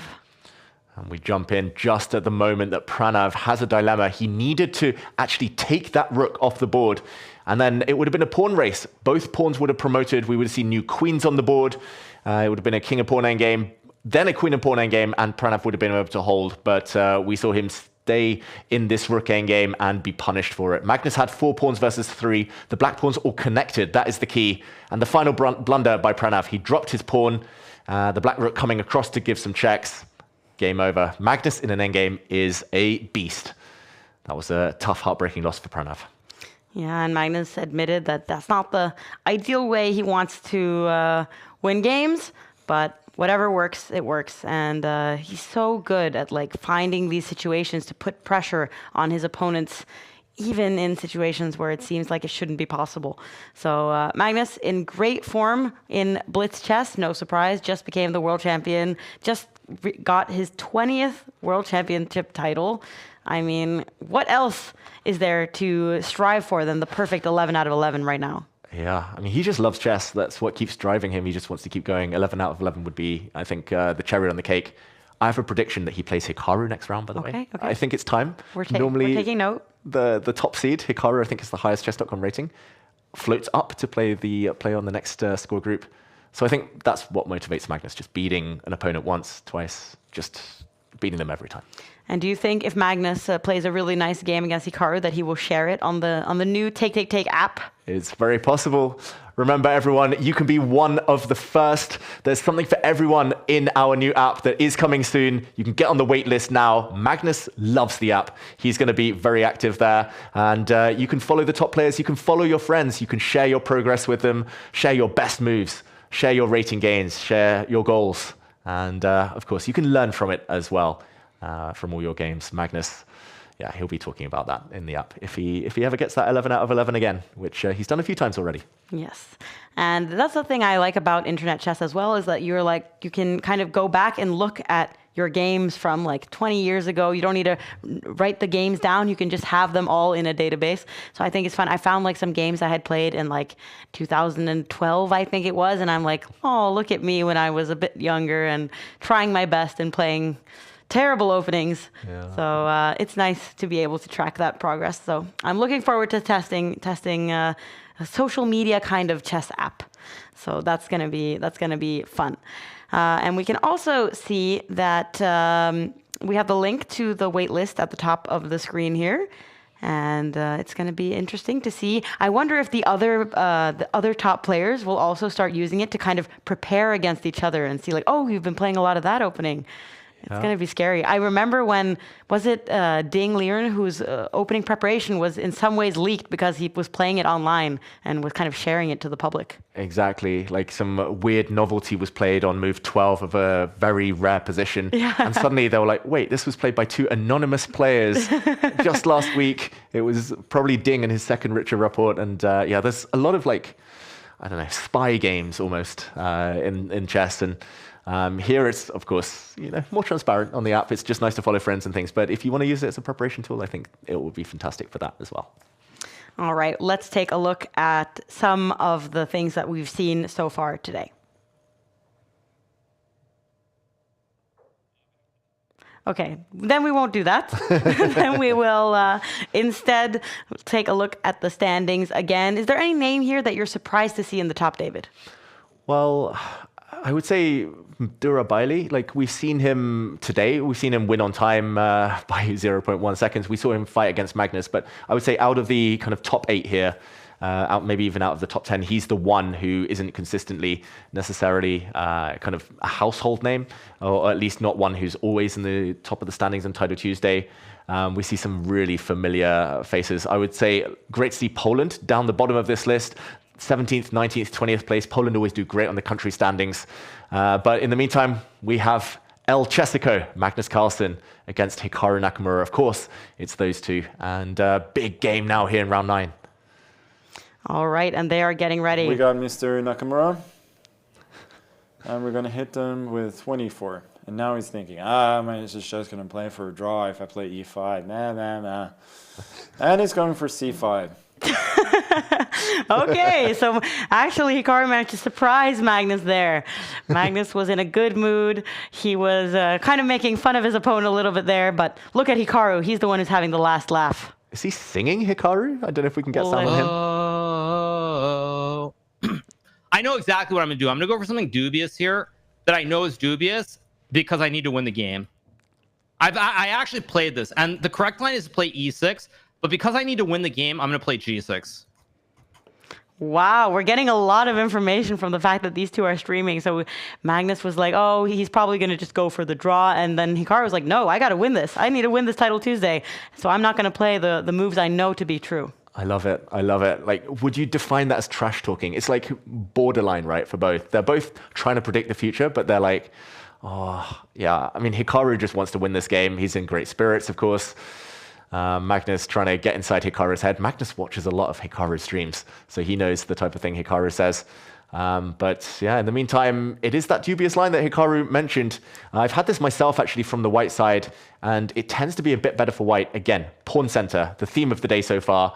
Magnus also has a bishop pair to back it up, but you have to watch out for the sniper on the long square, on the dark square diagonal, and some pressure from the queen. I thought Hikaru was singing again. I'm trying to hear him. He's certainly singing something. Silent singing. Darn it. I really wanted the sound of this. Hikaru Nakamura. Okay. Caught in a bad romance. Okay, rook b8 looks like a move. Wow. Romama gaga ooh la la. Romama gaga ooh la la. Okay, bishop c4 looks a little bit weird to me. This is very funny. I feel like chess commentary is our chess commentary was challenged there, David. I mean, how could you say it better than that? I know. I didn't want to interrupt. No. I mean, this whole relationship, Magnus and Hikaru, it feels like a bad romance where they're just they love each other, but they're trying to beat each other over the board. And yeah, it's nice to see Hikaru in such good spirits. I've seen a lot of TikTok edits of Magnus and Hikaru's. Like, oh, really? They're very strange, these edits. I recommend them for people who don't even care about chess, because the way they are edited makes it seem like there's some kind of dramatic romance and they're always jealous of each other and they're secretly friends. Like, it's very funny. Yeah, and they're almost in sync. Like, Magnus had a kid 3 months later, Hikaru has one. And now they're in sync on the board, on the clocks. Exactly. We got a viewer saying that imagine if this was allowed over the board, just singing bad romance. Why not? Why not? Like, you got to beat your opponents, somehow over the board, on the clock. You've got to get in their heads. Why not be able to distract them too? I think chess is heading more in that direction. We see a lot of players like Esports World Cup play with headphones. And the crowds are allowed to cheer, so why not the players allowed to sing? In the meantime, Magnus no longer with an advantage, apparently. He did play his bishop out to c4. We heard Hikaru say, oh, bishop c4 feels wrong. Just 3 moves later, Magnus had to bring that bishop all the way back home to f1. So Hikaru was right. And suddenly, Magnus has a bit of a problem here. The rook is attacked, and the only 2 safe squares are to trade off for the black rook. Once that happens, there's going to be a total obliteration of the center, and black is hitting it with 1, 2, 3, 4 pawns, 4 pieces, and Magnus has let things slip. He's giving up his rook. This is exploding. Show goes on. Maybe I got lucky by accident. Like, I didn't even see this move. I only saw rook c2, rook b1. Wow, so Hikaru's saying that he might have gotten lucky because now he is slightly better according to our evaluation bar. Magnus not speaking as much. He seems to be concerned. Yeah, Magnus is not happy. This is the most trouble he's been. Is Hikaru going to start singing again? He looks close. Let's see. Or queen c7. No, he's still talking chess.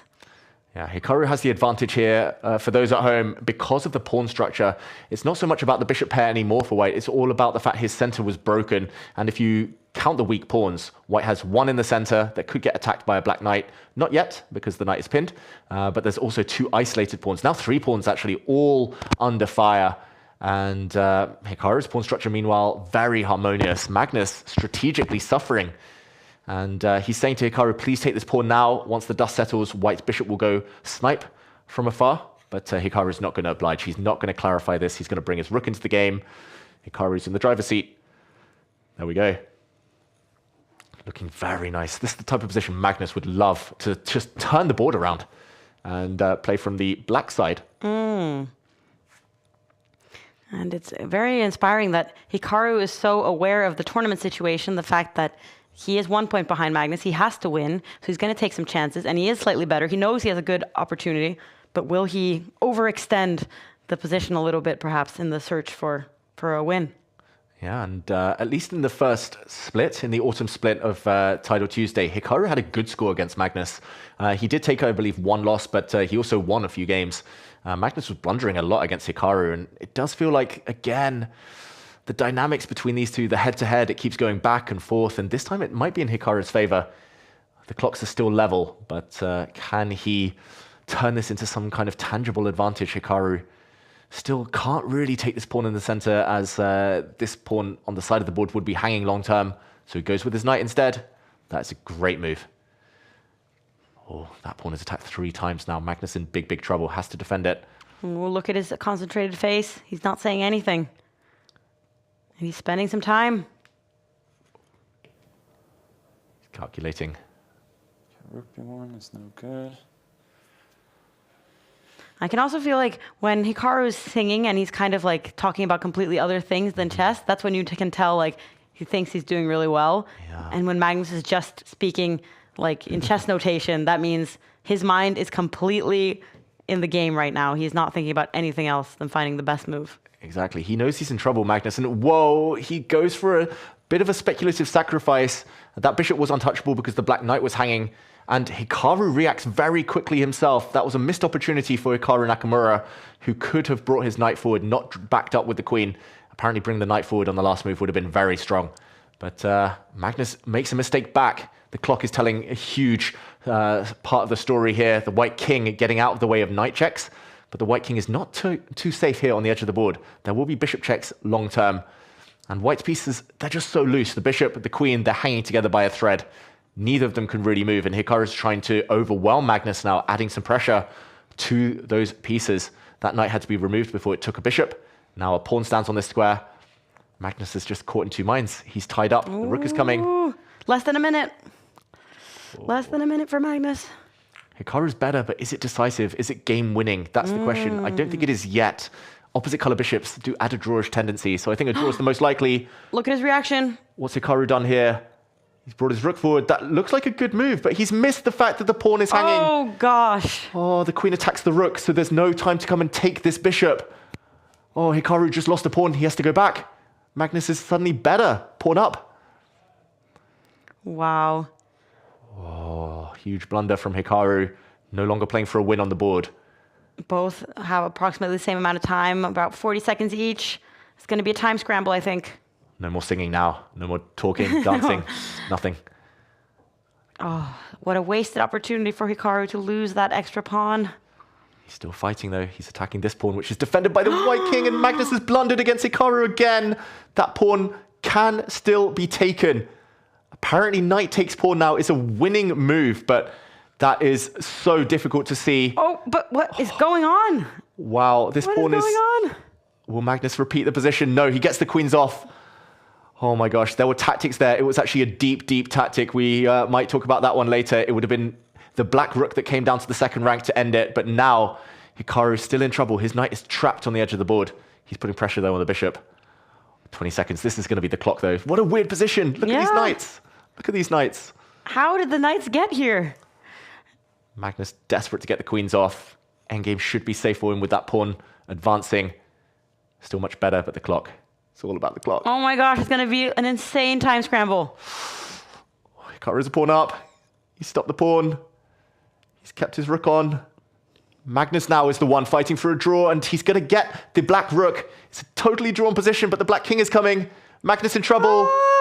On the board and the clock. Who's the fastest? Who is the fastest at pre-moving? Wow, this is all about speed, but it's so easy to push pawns. Magnus cannot make any easy moves. His king gets around, though. Black king goes back. Oh, 4 seconds versus 5 seconds. Hikaru's totally winning on the board. Those pawns are coming. 3, 2. Oh, can he save it, Magnus? No, it's a check, and Hikaru's going to make a new queen and win the game. We see Hikaru lean back and win. Oh, wow. Good game, but come on, that was a bit of a choke. Wow. No. So knight b3 was a... Okay, let's hear what Hikaru's saying. He seemed to be... He was celebrating a little bit there, Hikaru. And Magnus immediately goes to analyze what went wrong. Something on b3. He was aware that he had a decent position earlier on. Knight f2 is actually winning? What the heck? Yeah, you can see what he was saying in that situation. Both of them, look at them. They're both like throwing themselves back in the chair. They were both like astonished from that ending. And here's the worst part. They have to just keep going. And oh, look at Hans Niemann with his new haircut. Just like Magnus. Wow, the new buzz cut. And yeah, they mirror each other, these top players somehow. Hans, yeah, just looks totally different. Yeah. But it's not a totally different opening for him. He's playing the Berlin. And Hikaru is playing a forced draw line. I fear that this game might be over before we know it. Hikaru just beat Magnus. He's on the same score now as Magnus, but they're going for a forced draw. The queens are going to do a dance here. Oh, I've seen this dance before. Wow, the famous Berlin draw, the infamous Berlin draw. Nobody likes to see this, but there we go, game over. And that is a lifeline for Magnus Carlsen, who faces Vincent Keimer now. The winner of the previous game week in this split, Vincent Keimer, when there was not many of the other top players there. He won title Tuesday, and there were actually 5 players at 8 points now that Hikaru was able to stop Magnus on his way to the perfect score and the way to stop Magnus of winning the tournament. But now these two both have 8 points, and either one of them can take the lead if they win. So Vincent has a lot to play for here. That's right. And Pranav is the final player who could also get to 9 points, it looks like. But this one, if there is a winner, they will go into the final round as the favorite to win the tournament. Magnus losing with white means he has to defend with black. And I think actually he'll be pretty happy. It's a level looking position, and it's the famous Carlsbad structure named after an old tournament from years ago. And it normally means that the white pawns are connected in this direction, black pawns are connected in the opposite direction, and it just becomes all about maneuvering. It's very locked, very slow, and Magnus likes those types of positions. Slightly better already for him. There we go. As Vincent Keimer is forced to just maneuver around. Very tough to know what to do with white. All about planning here. So I think this is a good start to the game for Magnus Carlsen. Yeah, maybe it's a blessing that you kind of have no time to recover. You just get thrown back in. No time to dwell on the blunders, the mistakes, the missed opportunities. I feel like Magnus seems a bit affected by what happened against Hikaru. Like he has a more serious look on his face in comparison to the first rounds where he was in such a good mood. That's true. But one good way of getting past something like that is by winning against somebody else. And let's see if he can do it against Vincent, who's had so many wins in a row. My goodness, like he lost in round 3 against a quite unknown player to me, or a lower rated player. But since then, he has won 1, 2, 3, 4, 5, 6 games in a row here. So Magnus coming from a loss, Vincent coming from 6 wins in a row. And it's incredibly important for the leaderboard as well, for Vincent's part, now that he has managed to enter the top after winning last week. Yeah, it's fascinating because normally if you told me someone's won 6 in a row, I would say like the confidence is there. They've got all the ingredients to keep that streak going. But Magnus after a loss is another level. Oh, okay. Like he nearly never loses 2 games in a row, Magnus Carlsen. And I think if you look at his performance rating after a loss, it's just superhuman. It's probably 3,000 rating Magnus Carlsen. This position, in the meantime, it's again that theme of the day. It is the white pawns in the center. If you can keep them intact, connected, you're doing well, but there's pressure on those pawns, of course. The black knight is especially well stood. That being said, now the pawns have stepped forward. The light squares, also a bit vulnerable as Magnus jumps in. He's hitting one rook and, whoa, is that a material gain? He's hitting the rook. That comes from the attack on the white queen as well. If the rook steps forward, the black knight jumps in to the center. No, that square was covered. I hallucinated for a second. But that would have been fine, but this was better. Magnus now. We'll give you a break, David. You're coming back from Christmas. The brain fog is real. Yeah. And what else is real? It's the white knight posting up on f5. Oh, this is a very tense position. I could see this going either way. Either Vincent Keimer whips up some attack on the king side, utilizing this knight somehow, maybe with a rook lift later, getting the rook across, but you need to clear some pieces out the way. It's either that, or Magnus just starts collecting on the queen side, isolated pawn, and wins a long endgame. So we see Vincent appear. And Magnus seeming still a little bit not hurt from the loss, but like he has a more serious look on his face. More determined, more steadfast. Yeah, something about Magnus after a loss. It's as if he locks in even harder, focuses even better than before. He looks like a villain. Yeah, the type of villain who wants to do damage to the enemies. As okay, Vincent's now better for the first time in a long time. I don't really see what Magnus is doing with this knight. Knights are notoriously bad on the 3rd or 6th ranks when they're kind of stared down by a pawn. There's no way to kind of go forward with this black knight. So yeah, odd decisions by Magnus Carlsen. Feels like he's jumping aimlessly into the white camp with his knights. Ooh. Yeah, but he's spending less time doing it. Oh, and he raises his eyebrows. What's happening there? Vincent Keimer, he's allowing this rook, which is attacked. The knight attacked as well. He's allowing the rook to take a pawn. Magnus just takes it for free. And Vincent jumps forward. This was the idea. There's a trade. The knights defend each other. I'm really surprised Vincent gave that up. I think he was imagining a nasty knight fork, but that has been covered by the black knight now. Knights are tricky. And Magnus seems now to be very much more comfortable with the situation. He has a lot more time. He has a minute more. Vincent has been playing a little bit too slow in this game. He fears playing Magnus because he knows that there's a lot at stake here. They both have 8 points. This is the second to last round. Yeah, this is big. And losing with white here, most likely you don't even finish top 3, let alone at the top of the standings. Ooh, Magnus, his rook was attacked. I thought he would move it, but he threw in an attack against the white queen. And now his rook's still under fire, so he has to move that piece. But if he moves this rook away, then white can take this knight and get 2 pieces for a rook. What's happening there? This is getting really complicated suddenly. Magnus shaking his head. Oh, what is he saying? I just hung this. For no reason. Okay, I got takes, and I got rook f2, and then I got rook b1. I'm still fine, but... Okay, so Magnus actually did hang that. He was not on purpose, and Vincent finds that option. So now Vincent has the advantage of having a bishop and a knight in trade for a rook. 2 pieces is usually better than 1. Yeah, but Magnus does have some short-term attack. He does have 2 pawns currently as well as the rook for the 2 pieces. So this one is hanging in the balance. I think, like Magnus said, like he's fine, but definitely not more than fine.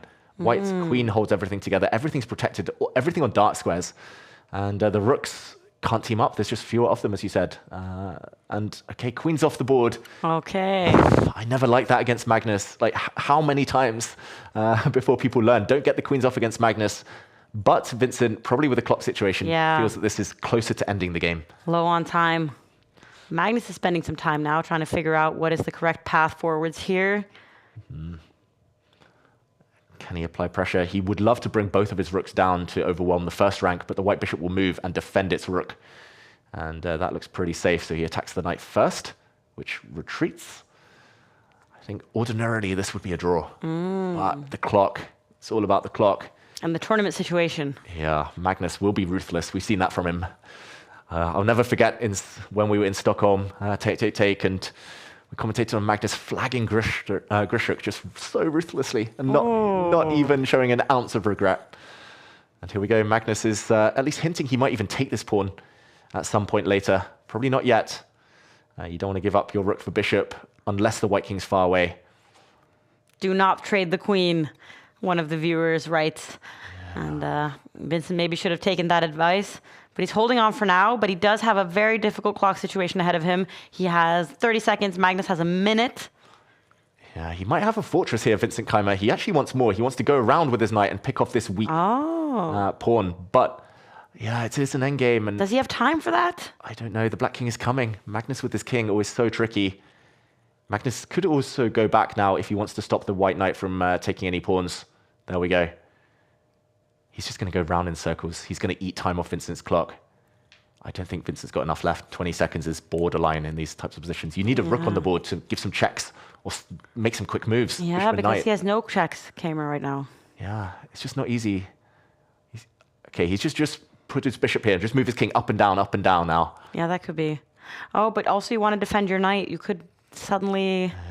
And also, the moment you start admitting this is the only move I'm going to make, then Magnus could suddenly pick the pawn on c5 and just surprise Vincent. Or just like bypass the en passant and hope to catch Vincent in a pre-move. Yeah, exactly. That's even smarter, probably. Magnus, I thought he was going the other way with but his Magnus king. is spending way too much time. Wow, Vincent's pre-move. It's evened out. This is a totally equal position. And it's evening out on the clocks as well. Magnus has wasted so much time. Where did his 30-second advantage go? Wow. Magnus he pre-moves. That was so risky. And now Magnus is losing. Oh, God. That was such a gamble. Now Vincent's going to make a new queen. The bishop's coming. Oh, my God. Magnus is self-destructed. He's down on time as well. Vincent can easily pre-move this. The bishop covers the pawn. The white king is going to come in. This is game over on the board. 3 seconds, though. Vincent slowed down. God. 2 seconds each. Vincent, what's happened? What? Oh, my God. Okay. I mean, what a mess. Wow. No, he was being so slow there at the end. I am just absolutely losing my mind with little Tom. Okay, you're not the only one who's come back from vacation, David, and is feeling like, whoa, it's back to work, back to reality. Exactly. And Magnus there would have won on the clock because Vincent was so slow, but he blundered into threefold repetition. He repeated the position 3 times. And now he's going to play against Niemann in the last round. You couldn't write a better script for this tournament if you tried. Wow. And the situation is that there are 5 players at 8.5 points. It's Magnus, it's Hikaru, it's Vincent, it's Hans, and it's Duda. And these two, whoever wins the tournament. Wow. A fight to the death. Yeah, I mean, I'm not sure about the tiebreak situation. That could change, of course, depending on results in this round. But yeah, I don't think a draw suits either of these two. Wow. If Magnus had won that game, as he possibly should have done, then he might have been tempted to go for a draw against Hans, and his tiebreak would have been good. He would have at least secured top 2, top 3. But okay, here we go. It's a Slav defense, and it's going to be a fun one. He's asking Hans Niemann to take this knight, double the white pawn structure. He gets the bishop pair, though. Hans takes a pawn instead, and Magnus is likely to, at some point, go after that pawn again. Okay, maybe not now with his knight, but this is going to be a fun game. Magnus, pawn sacrifice, he wants the win.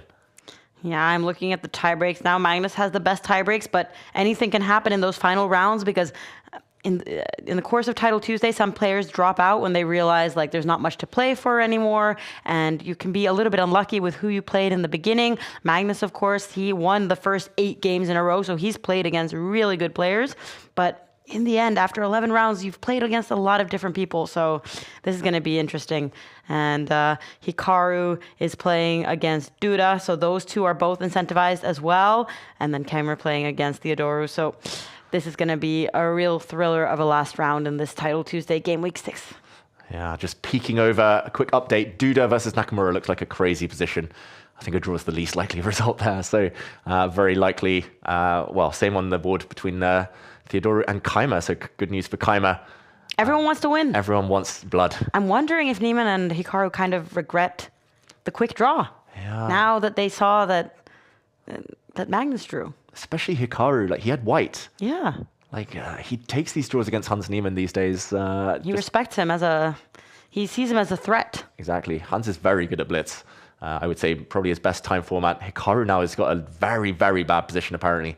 Okay. So we'll update everyone, of course, if results come in. But here and now, it's Magnus trying to gain the pawn back. Finally, he opens up a threat on the Queen's Gambit pawn, I'll call it. The pawn you sacrifice in these Queen's Gambit, these Slavs, these types of positions. He can take it back now, but the Queen would get hit by the Black Knight. So he doesn't pull the trigger yet, Magnus. He first hits the Black Queen, tickles that piece, asks a question. Where is it going? Is it going back? Is it going the whole way across the board? Swing over to the king side. This is a very tense position. Magnus, for the first time, slightly better according to the eval bar. Oh. Yeah, and Niemann, I think he really wants to redeem himself in Blitz because he has this reputation of being amazing, but in the World Blitz, just a week ago, he did a really disappointing tournament, lost quite a lot of rating, even dropped out when there was 1 round left. So yeah, he wants to prove himself, and one way of doing that would be to win Title Tuesday immediately after and strike back. Yeah, he's had a tough 2025, Hans Niemann in general. Like, he didn't quite make it to the Esports World Cup final bracket. He didn't quite make it. The Grand Swiss lost in the last round to Giri. It feels like he keeps losing in the last round. Yeah. And, okay, World Rapid Blitz in general, he had a tough time. So. And he got a 4th place in the Rapid, right? So that was an amazing result. But, of course, it's also a little bit like, oh, getting 4th place. You just missed the podium. That's true. Yeah, he needs a big win right now. Yeah, it was the Blitz he had a tough time. You're right. The Rapid he did actually very, very well, and could have been even better. But in the Rapid he did lose to Magnus Carlsen. Okay. So that was the one maybe that got away. And 3 minutes versus 3 minutes. Magnus is better here apparently. I would say it's unclear. White's bishop does cut across this diagonal, meaning the Black King cannot legally castle onto the king side. So that's why I guess Magnus has the advantage. But Black does have an extra pawn for now, although Magnus now is going for that pawn with his knight. Difficult to defend it. Magnus rolling up his sleeves, he's getting ready. He's down to less than 3 minutes, and that's when it's time to get serious 1 round left of this tournament. If he wins, it looks like he has the best tie breaks, but then he needs to win this game against Hans Niemann, who equally, if not even more, wants to win this game. Definitely. Okay, big moments. If Hans allows Magnus to take this pawn back and get his knight in with a nasty check, it's just game over. The stakes are high, so he tries to speed things up. He blocks the white bishop's diagonal, but he has given his pawn back, and now Magnus is the one threatening to go up a pawn. The most obvious move now would be to bring the knight in to attack Magnus's bishop. I think that's probably what Hans Niemann has on his mind, or he could be contemplating castling first before it's too late. He gives a check instead. Magnus will likely just move his king back. There we go, to safety. I don't think Magnus is risking much in this position. 1 minute up now as well. Yeah. Even if these 2 pawns disappear, it's just a symmetrical position. So I think at the very least, Magnus will emerge with equality. And as you said, David, we saw it against Grishik that Magnus, if he has to go for the flagging in the final round to win the tournament, he'll do that. Yeah, especially against Hans. Yeah. But yeah, I don't know if it'll get to that point. Hans has given up a pawn now. He was a pawn up just 5 moves ago. Now he's a pawn down. Okay, he takes that one back, but b7 hangs, and he still hasn't castled. Hans Niemann is going to get his king to safety surely now. It's before it's too late. Like, last chance. There we go. But now he's a pawn down, and Magnus can keep that pawn on a safe square soon, or just defend it with his rook. It's going to be a long grind. Hans is fighting for a draw on the board. Hikaru massively worse against Duda. Drama everywhere. Duda, who actually started with a draw and lost round 4 and then has had an amazing comeback. I can't even believe that he managed to make himself relevant to the tournament. But here he is in the final round. Wow. And he got a 2nd place last week. He still wants that win. Hasn't gotten it yet. Just like Kaima earlier, he's also on a 6-win streak. Oh, wow. Could become 7. And sometimes that helps. Like, you lose early and you know your tie breaks will be bad. So you know nothing else to do but win. You just have to win. And it looks like Magnus is the one going for the win here because he's 2 pawns up suddenly. Wow. Just needs to solve the question of his knight, although that knight isn't even hanging. The black queen and rook need to defend the other rook at the top of the board. So for now, it's fine for Magnus. Will he bring his knight away, go for other targets? Looks fantastic for the Norwegian Grandmaster here. Let's see what he says. He's so focused. He takes a b2. Yeah, Magnus is just calculating lines. He's not celebrating just yet. He's taking it very seriously. Yeah, as he should. Good tip for everyone at home. You don't want to look at other boards, other results. Just focus on your own destiny, your own fate. And Hans does try to cover his 7th rank, but that shouldn't be enough. Magnus now can give a check with his queen. Can also give a check with his rook if he wants. It's looking fantastic. Ooh, but Magnus has spent a lot of time now, is what I'm realizing. The clocks have really evened out. Ooh, but he's threatening a checkmate. Yeah, that's a huge threat. And, oh, it's not quite checkmate there. Oh, no. Hans, he would have put his king across. His queen would have been defending a square. But now, maybe now, rook check. The queen check is coming. The knight is coming back. That just looks over. No, Magnus is pulling back. He was worried about something. Ooh, he's just pushing his pawn. But the time situation is evening out. Magnus trying to trade the queens. He just loves an endgame, Magnus Carlsen. There we go. He's going to give up one of his extra pawns. He's going to keep that pawn, though. He can keep that with his knight now. There we go. And he's going to bring his rook round top of the board and make a new queen. Oh, he doesn't have to defend his knight because then the pawn goes in. So Magnus is free to go help that pawn. This looks like the simplest way to win. He looks comfortable. Yeah, he's going to get this. Magnus Carlsen is so close now. And there we go. Hans Niemann leans back. If rook takes knight, he's going to make a new queen and win that rook. He's going to win material either way now, Magnus. He's going to get Hans Niemann again. He's going to move up to 9.5 to catch Duda, who beat Nakamura. Which is crazy. So let's see what Magnus says now. Is he going to realize that Very, very shaky last 3 games. But I think queen a6 was a mistake. Queen h5, that's not easy to. I thought that he was going to say, but I think I won the tournament. But no, he immediately was analyzing what could I have done differently in the game. But when we look at the standings here, we can see that Magnus is the one with the best tie breaks at the moment, but that could change depending on how the games that are still ongoing turn out. So let's not jinx it just yet. But Magnus, I mean, he won the first 8 rounds. He's played against all the other best players. We would assume that he has the best tie breaks. Yeah, especially because Keimer and Duda, we talked about how they were slow starters. Yeah. So they played lower opposition. The tiebreak is like the sum of all of your opponent's scores. So they would have played lower opposition who probably scored worse than Magnus, who was always on 100% until the latter stages. But I mean, amazing work by Keimer and Duda. Yeah. They were number 1 and 2 last week. Now they're number 2 and 3. That's just insane consistency. They're gonna be noticeable on the leaderboard, which is very important. That's how you qualify for the Esports World Cup, one of the best paid chess tournaments in the world. So of course that's gonna be important for them. And Hikaru and Niemann, who both lost now in the final round, they fall down to 6th and 7th place and could still be passed by even more players like Pranav. So. Yeah, I feel bad for them. Yeah, especially for Hans Niemann. Like Hikaru is likely to qualify, I think, for the Esports World Cup anyway, either through the Speed Chess Championship or the overall leaderboard because he's so consistent. But Hans hasn't played so much Title Tuesdays, and that was his opportunity. Like you said, they dropped down a couple of places, and yeah, big stakes here. Yeah. And it is confirmed now that Magnus Carlsen has won the tournament. So congratulations to him for sticking it through and managing to win that final game against Hans Niemann. He has the most amount of tiebreaks. He's played against the most difficult opposition. So he gets that first place. And then Keimer in second place and Duda in third. So quite the success for Magnus to be back. A good start to the new year. Exactly. Seems happy. He looks happy. He looks fresh. He looks focused. Maybe he'll come in and challenge Faustino Oro to some more Blitz games. Who knows? Yeah, but Magnus, many congratulations. He just seems to keep doing what he does best. The winning streak continues. Who can stop him in 2026? I think that's one of the big questions in the year ahead. Absolutely. And let's also take a look at the country standings, where the US, as always, is doing very well with good help from both Nakamura and Niemann, even though they lost the final rounds. We see that Germany doing well, probably because of Vincent Keimer and Svane, who we also talked about earlier.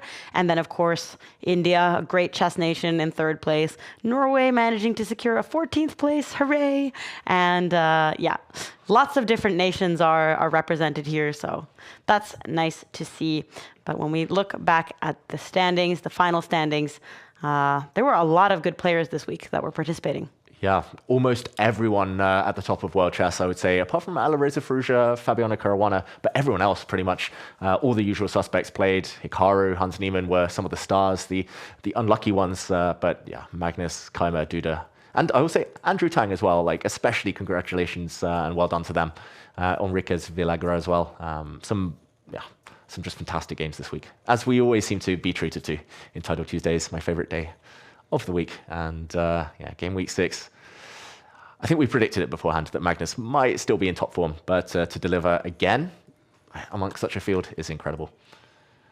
And I think we might be joined by him very shortly. Yes, we will. And that's why we have to check how has Faustino done it in those final rounds. We need to be prepared, David. we had such a laser focus on the top contenders here.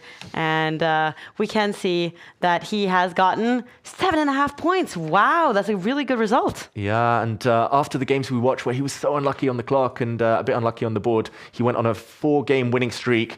Then a draw, a loss in the penultimate round, pegged him back slightly, but he ended it on a high in the last round to win. And 7.5, I would say, very respectable, only just outside the top 20, as we see on our screen. So a bit of a comeback, and of course, still plenty of Title Tuesdays ahead in his career. He's going to have another fantastic year, 2026, for sure. And it's going to be very interesting to hear from him as well about these final months, this race to become the youngest grandmaster.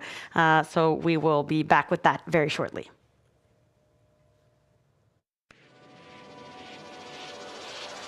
Here we go.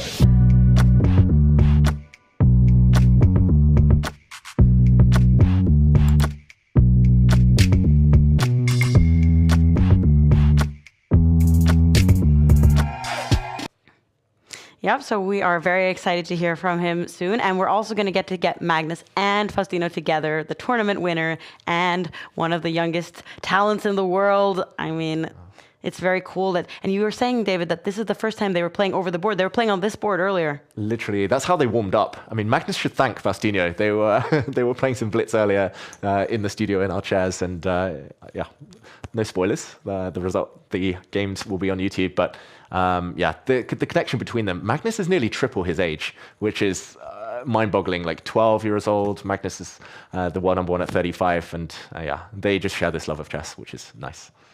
All right, so I'm very excited to welcome Faustino into the studio now, and we will be shuffling some chairs. Faustino, you can take this chair here, and we have a microphone for you.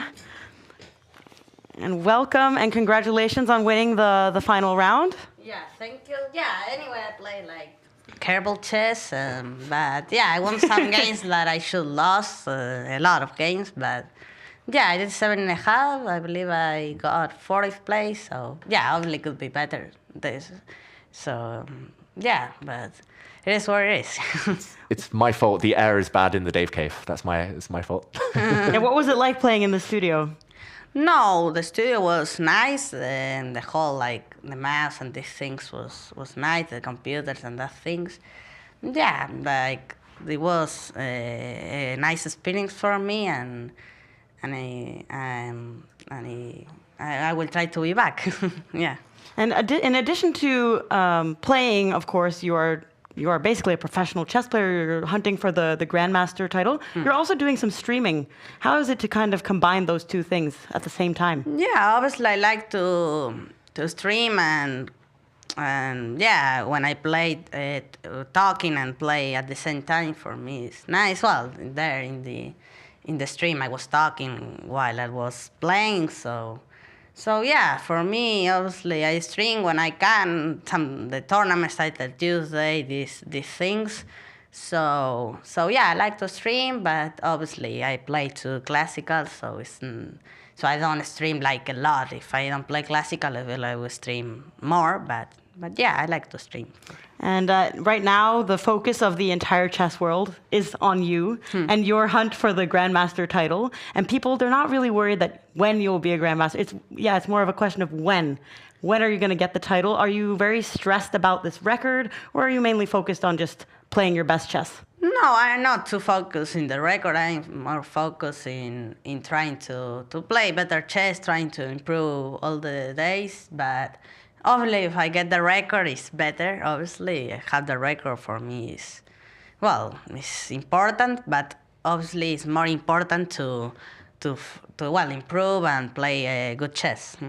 And the next thing you're playing now, that is the Tata Steel tournament. Yeah. The challengers, the B section, like I played the last year, 2025. So are you excited for that?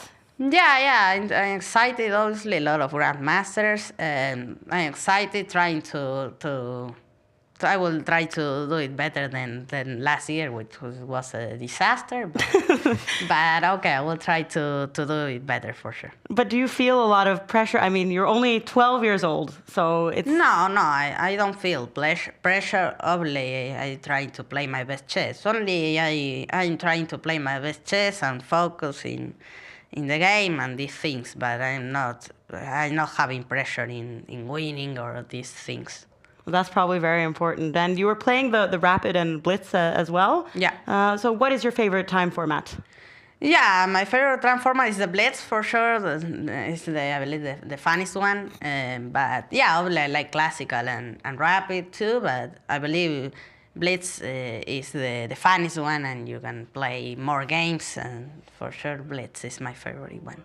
All right. And Magnus, he is also going to be joining us. So we can do a little shuffle of the chairs, and maybe we can send our little vignette while we are fixing things.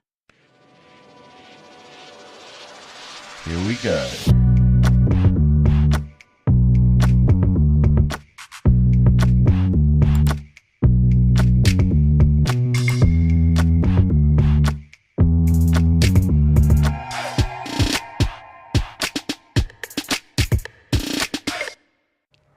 All right, so welcome to the studio as well, Magnus. Yes, Faustino, you can give him the microphone. Congratulations on winning today, and also congratulations on securing title number 19 and 20.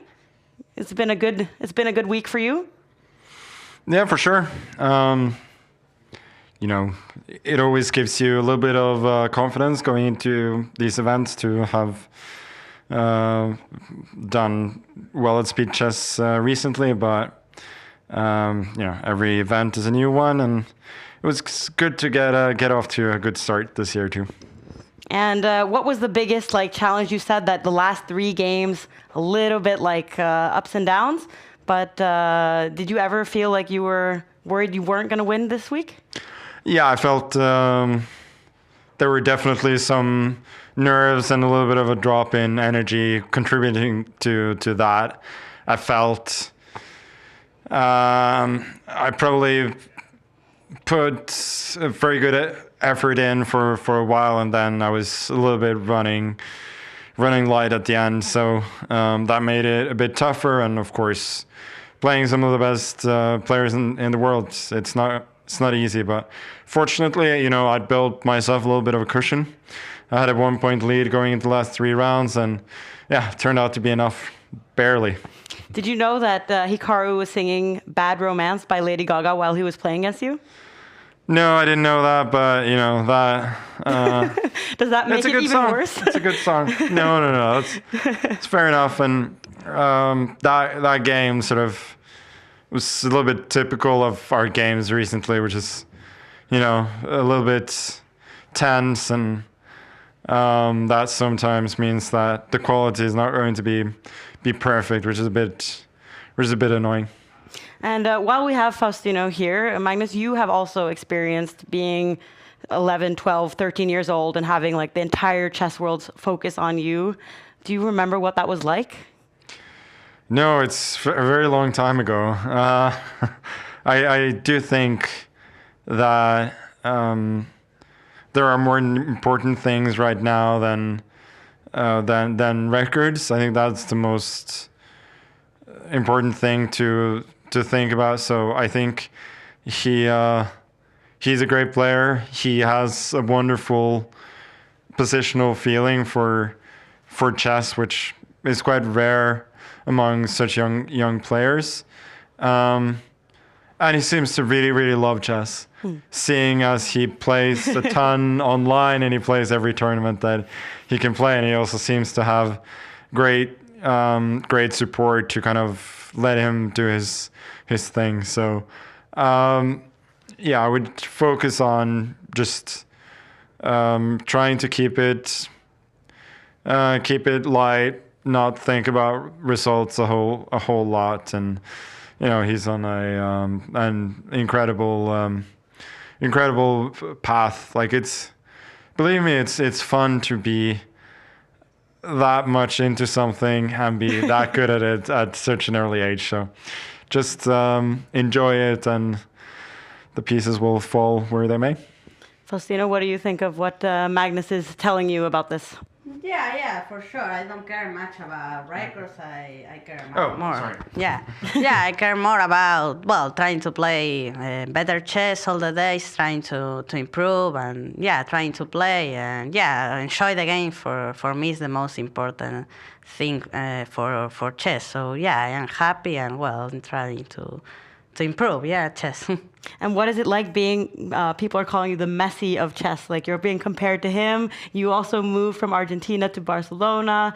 Is that something that you appreciate, being compared to him?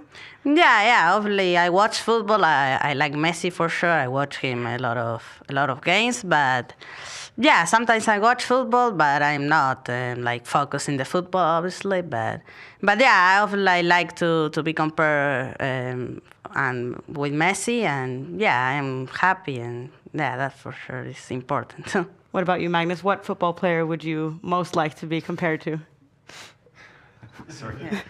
I don't know, Holland maybe. Okay.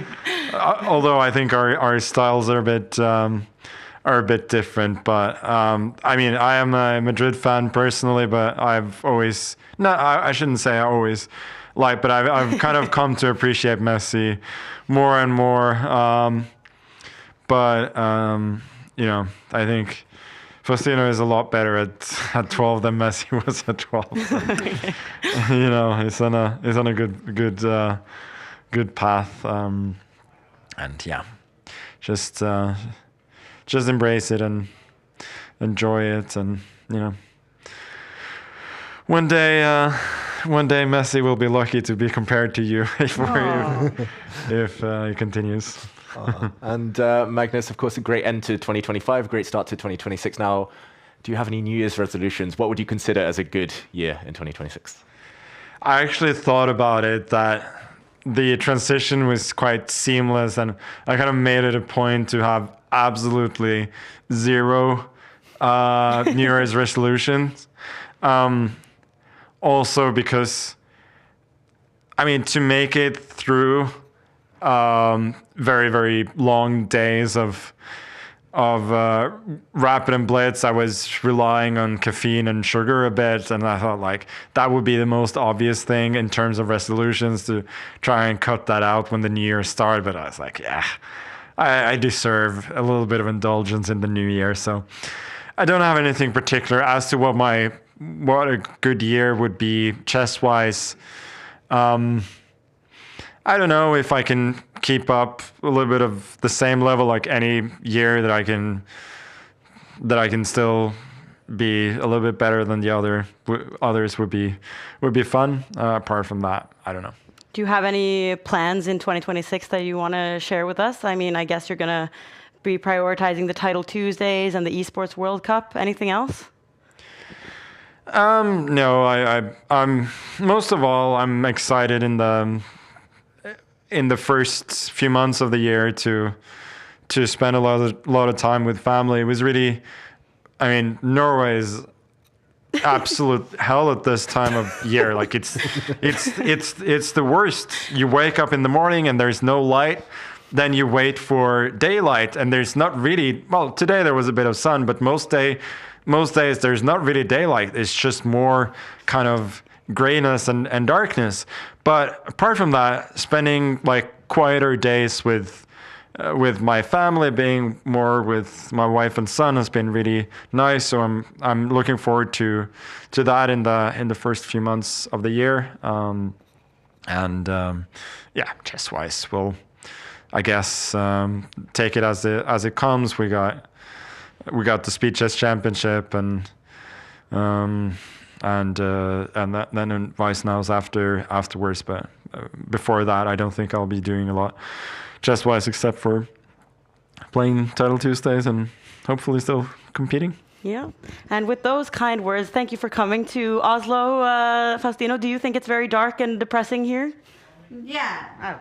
Yeah. It's very, very cold, a lot of snow, and yeah, I don't like much winter. I prefer summer and these things, but yeah, in summer for sure is better weather than this. Yeah. Okay, with those great words, thank you to both of you for stopping by the studio, and we look forward to seeing the game that you guys have played. No spoilers for the people watching here. We're going to be posting that to YouTube. So congratulations, Magnus, and thank you for coming here and visiting us. And David, let's sum up what's been going on today. Yeah, it's been a fantastic day, Title Tuesday, the first one of the year. Magnus Carlsen, of course, coming out on top. But best of all, we've had two fantastic players here in the studio, and a good way to continue the split. All right, and let's do another one of our vignettes that we show when we're shuffling chairs around. Here we go.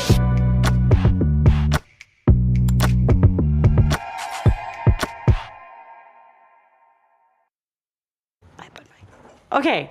All right, guys. So Magnus won. We can maybe take a look at the leaderboard now that we have another game week. Game week 6 is finished. Mm-hmm. And as you said, David, we had both Duda, we had Kamer, who have both been very consistent in their performances right now. And we can see that they've made massive climbs on the standings here. Yeah, this is huge. This is big news and good news for Jan-Krzysztof Duda, who moves up to 3rd place in the winter split.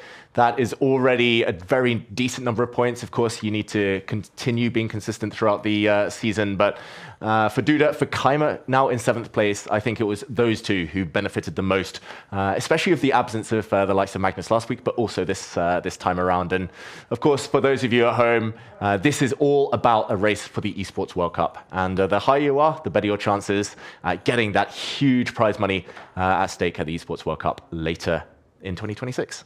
Which we know is one of Magnus's few plans. As he said, he's going to be spending some time with his family now, but he will be playing in Title Tuesday. So this is the place to watch. Write it down in your calendars every single Tuesday. And from everyone here in the studio, thank you for being here, David. And we will be back next Tuesday. Thank you for watching. But Hikaru makes the wrong choice, and suddenly the clock's at almost level, and he's worse. Hikaru's going to win this game. That was purely the clock. Eric shakes his head. He knows he's got no time. He gives up his knight, but maybe the wrong moment because of this check. He loses a pawn, and now the black rook has got access. There we go. Eric resigns. Magnus takes the win. Keep giving those checks. Check, check, check. Pre-move. 0, 0, 0.1, 0.0, and Faustino. No! I'm too slow. You got to find a trick. Mama, gaga, ooh la la. It's a totally drawn position, but the black king is coming. Magnus in trouble. 3, 2.